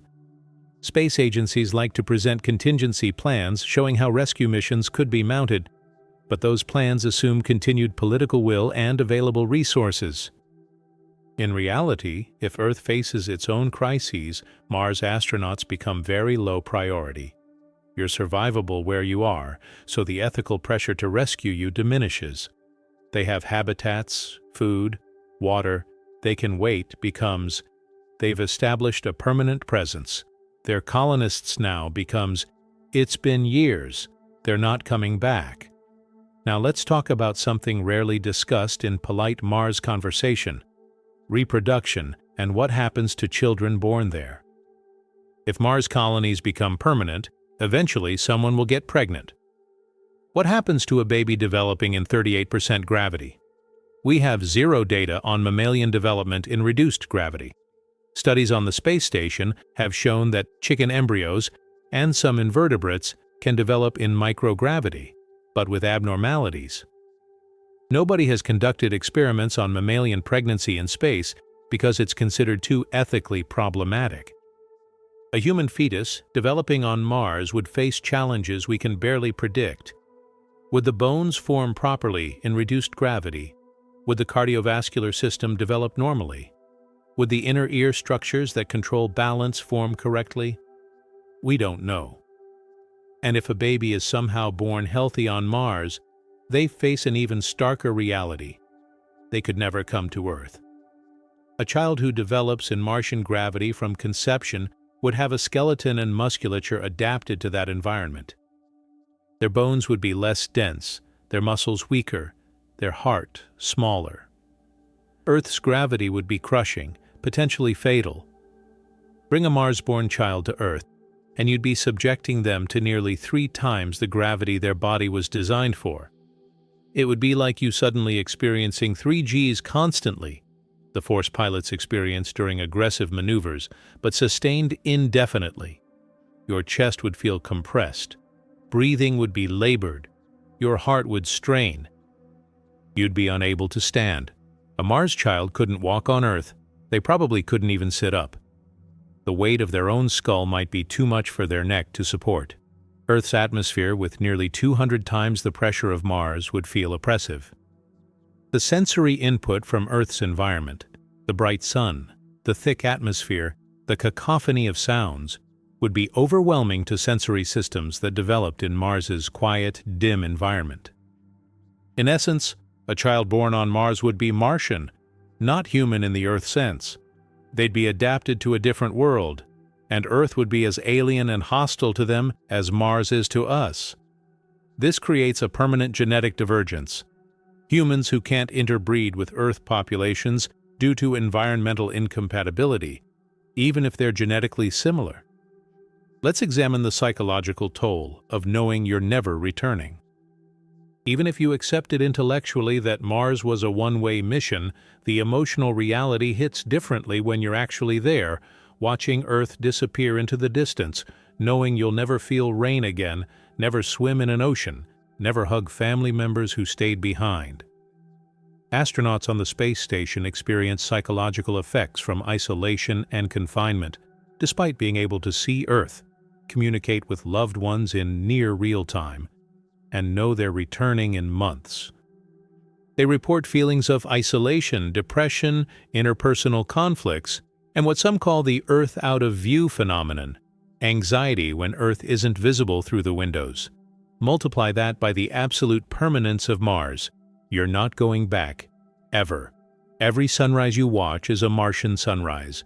Every landscape you see is rust-colored desert. Every breath you take is recycled air. Every moment outdoors requires a spacesuit. For the rest of your life. The psychological concept of no escape creates unique stress. Prisoners can fantasize about release. Expatriates can dream of going home. Adventurers in remote locations know rescue is theoretically possible. Mars colonists have none of that. You're trapped permanently on a world that's constantly trying to kill you, surrounded by the same small group of people, doing repetitive tasks to maintain systems that keep you alive. Some people would thrive in that environment, finding purpose in the challenge, community and shared struggle, meaning in building something unprecedented. Others would deteriorate psychologically, developing depression, anxiety, interpersonal conflicts that can't be resolved by leaving. And there's no mental health infrastructure on Mars, no therapists except whoever's in your crew with limited training, no medications except what you brought. If you develop severe psychological problems on Mars, what happens? You can't be sent home. You can't be hospitalized. You're a liability to the mission and the other crew members, but there's nowhere else for you to go. The mission either manages your deteriorating mental state or, in the worst scenario, you become a danger to yourself and others in an environment where safety margins are already razor thin. Let me be clear about what I'm not saying. I'm not suggesting we should abandon space exploration. I'm not arguing that we should stop dreaming about other worlds. The impulse to explore, to push boundaries, to seek answers beyond our immediate surroundings. This is fundamentally human and fundamentally beautiful. It's the same impulse that drove our ancestors to cross oceans, scale mountains, venture into uncharted territories. It's written into our DNA, coded by millions of years of evolutionary success that rewarded curiosity and adaptability. But here's what the science is telling us with increasing clarity. Human bodies cannot survive the journey to Mars and back in anything resembling their current form. Not with current technology, not with incremental improvements. We're talking about fundamental biological incompatibilities between the environment that shaped us and the environment we're attempting to enter. Every single system we've discussed, skeletal, muscular, cardiovascular, neurological, immune, psychological, reproductive, faces catastrophic challenges during a Mars mission, And these aren't isolated problems that can be addressed individually. They're interconnected, cascading failures where each problem makes others worse. Your bone loss increases calcium in your blood, which damages your kidneys, which affects your electrolyte balance, which impacts your heart function, which reduces oxygen delivery to your brain, which impairs your decision-making, which increases accident risk, which could cause injuries that won't heal properly because of your compromised immune system and reduced gravity. See how it cascades? The radiation exposure damages your DNA, accelerates aging, increases cancer risk, impairs cognitive function, causes cataracts, weakens your immune system, potentially sterilizes you, and creates free radicals that damage every tissue in your body simultaneously. These effects compound over time, accumulating irreversible damage. The psychological stress of isolation activates your stress response, elevating cortisol, which suppresses immune function, disrupts sleep, impairs memory formation, triggers inflammation, and contributes to cardiovascular disease, while you're simultaneously dealing with all the physical challenges we've discussed. You cannot address one problem without confronting all of them, because they're all manifestations of the same fundamental truth. We are Earth creatures, adapted to Earth conditions, and removing us from that environment breaks us in multiple ways simultaneously. Now, some people might argue that we'll develop countermeasures, better radiation shielding, artificial gravity through rotating spacecraft, advanced pharmaceuticals to prevent bone loss and muscle atrophy, genetic modifications to make humans more space-tolerant. And yes, these technologies might help.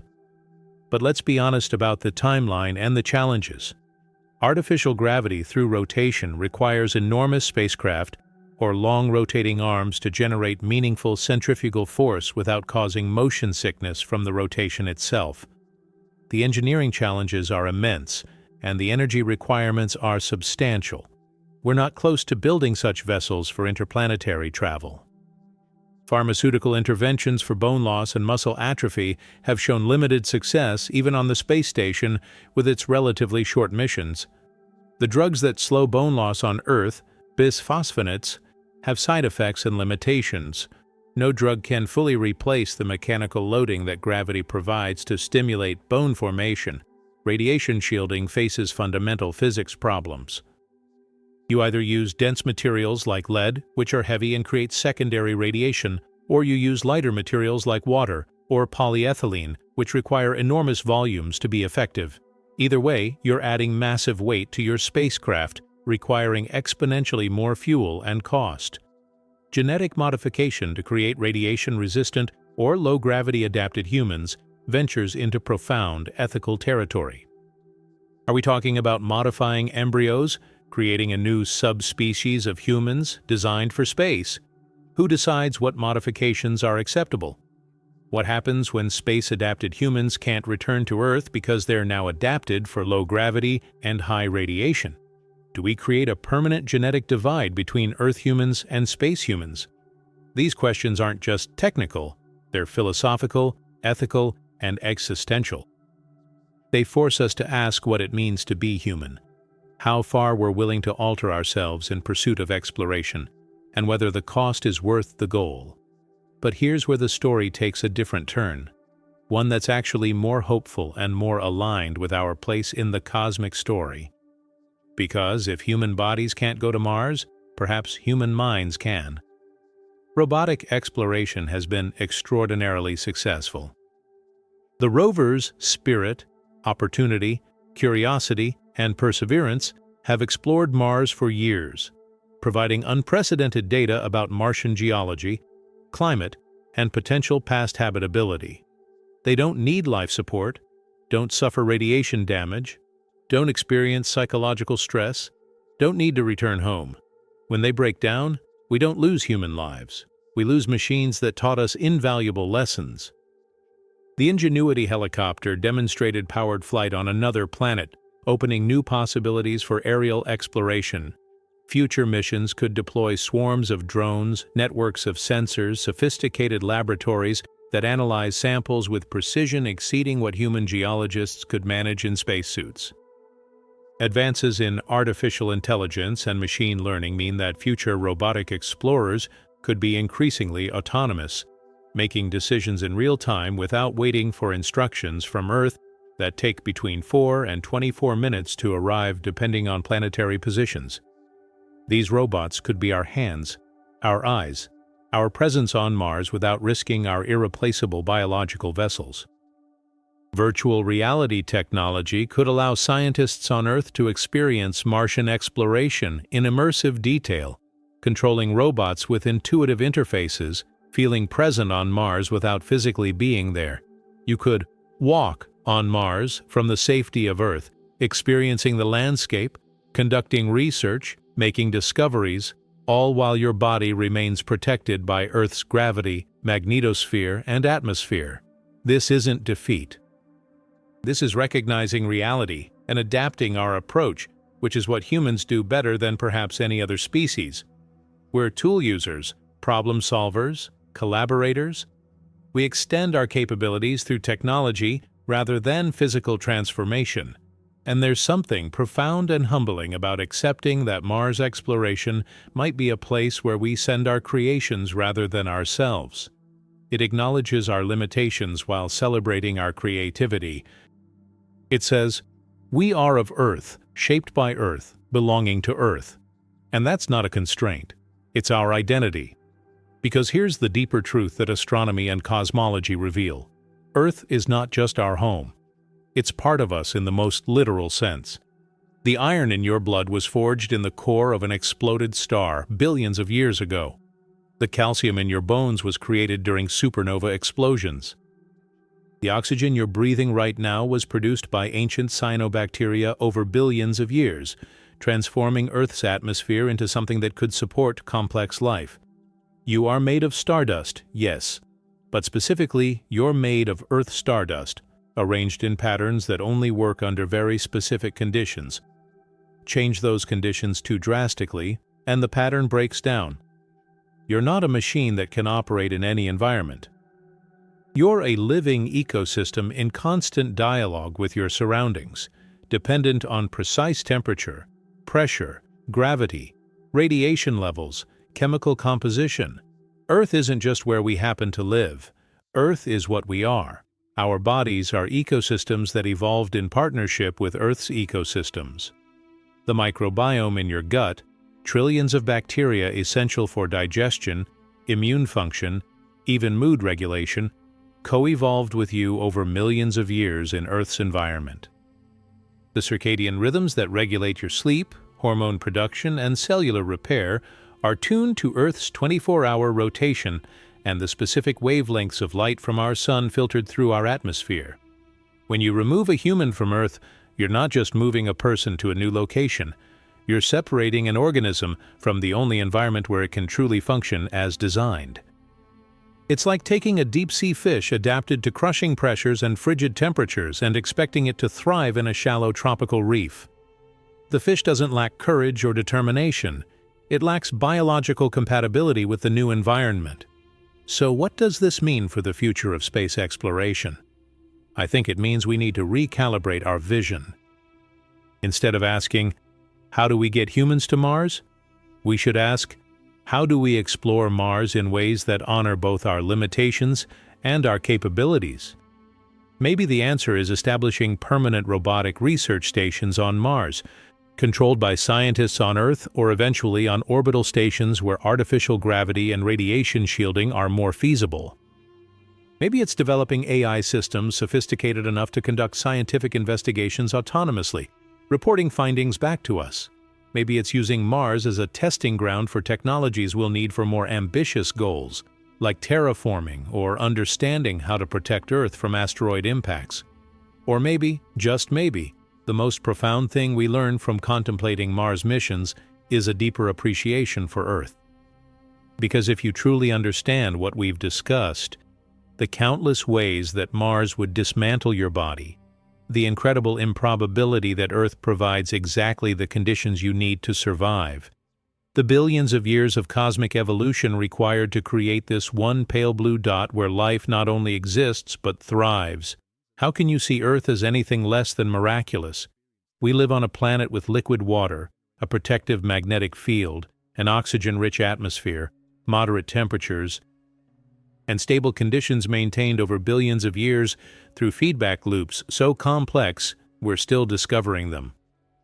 We're surrounded by life, trillions of species, most unnamed, all part of an interconnected web that maintains the conditions necessary for our existence. This planet isn't just our home. It's the only home we've ever known. The only home that can truly sustain us. The only place in the observable universe we know for certain can support human life. And right now, we're not treating it that way.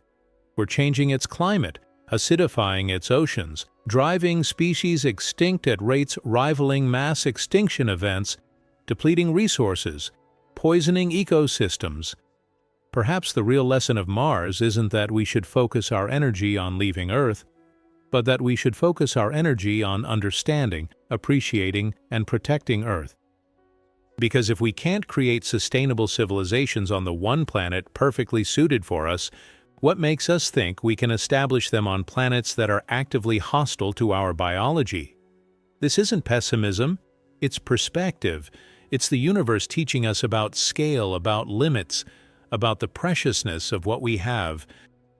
Every astronomical discovery, every space mission, every cosmic observation ultimately points back to the same realization.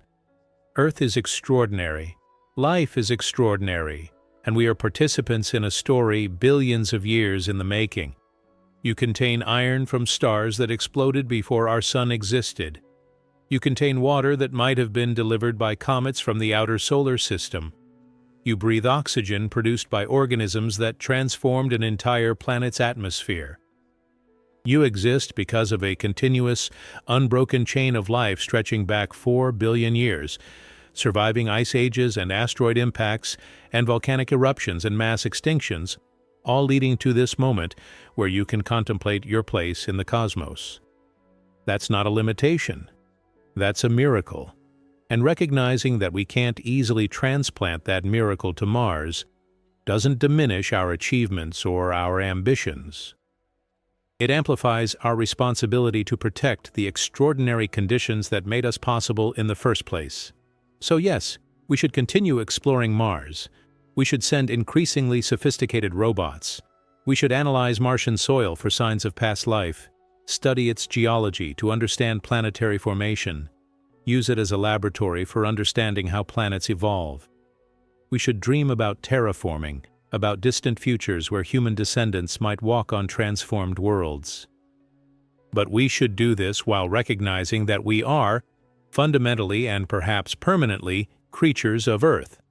Our destiny might not be as interplanetary colonizers, but as stewards of the one planet that can sustain us, as explorers who extend our reach through technology while keeping our bodies safe in the environment that shaped them, as beings who look out at the universe with awe and wonder while standing firmly on the ground that gave us life. Because when you truly understand the challenges of Mars, the radiation, the bone loss, the psychological toll, the hostile environment, the sheer biological incompatibility, you realize that the greatest achievement isn't reaching Mars. The greatest achievement is being here, on Earth, alive and conscious and capable of asking these questions in the first place. That's the cosmic perspective. That's what the science is telling us. And that's why perhaps it's impossible for humans to reach Mars, not because we lack courage or technology, but because we are, in every cell and every atom, children of Earth, belonging to Earth, inseparable from Earth. And maybe that's exactly as it should be. Thank you for joining me on this journey. Look up at the night sky tonight. Find Mars if it's visible, that red dot moving slowly against the stars. Appreciate that we've sent our creations there, that we can study it from afar, that we can dream about it, but then look around at the world you're standing on, at the life surrounding you, at the miracle of existence on this pale blue dot. Because understanding our limitations isn't giving up on exploration. It's learning to explore wisely, honoring both our curiosity and our biology. reaching for the stars while keeping our feet grounded in the soil that made us. We are the universe becoming aware of itself. And right now, on Earth, that's exactly where we need to be. But why would a Mars colony collapse within months? Check the video on the screen to find out. In this in-depth documentary, we reveal the harsh scientific and engineering realities that make a Mars colony destined to fail, possibly within just months of landing.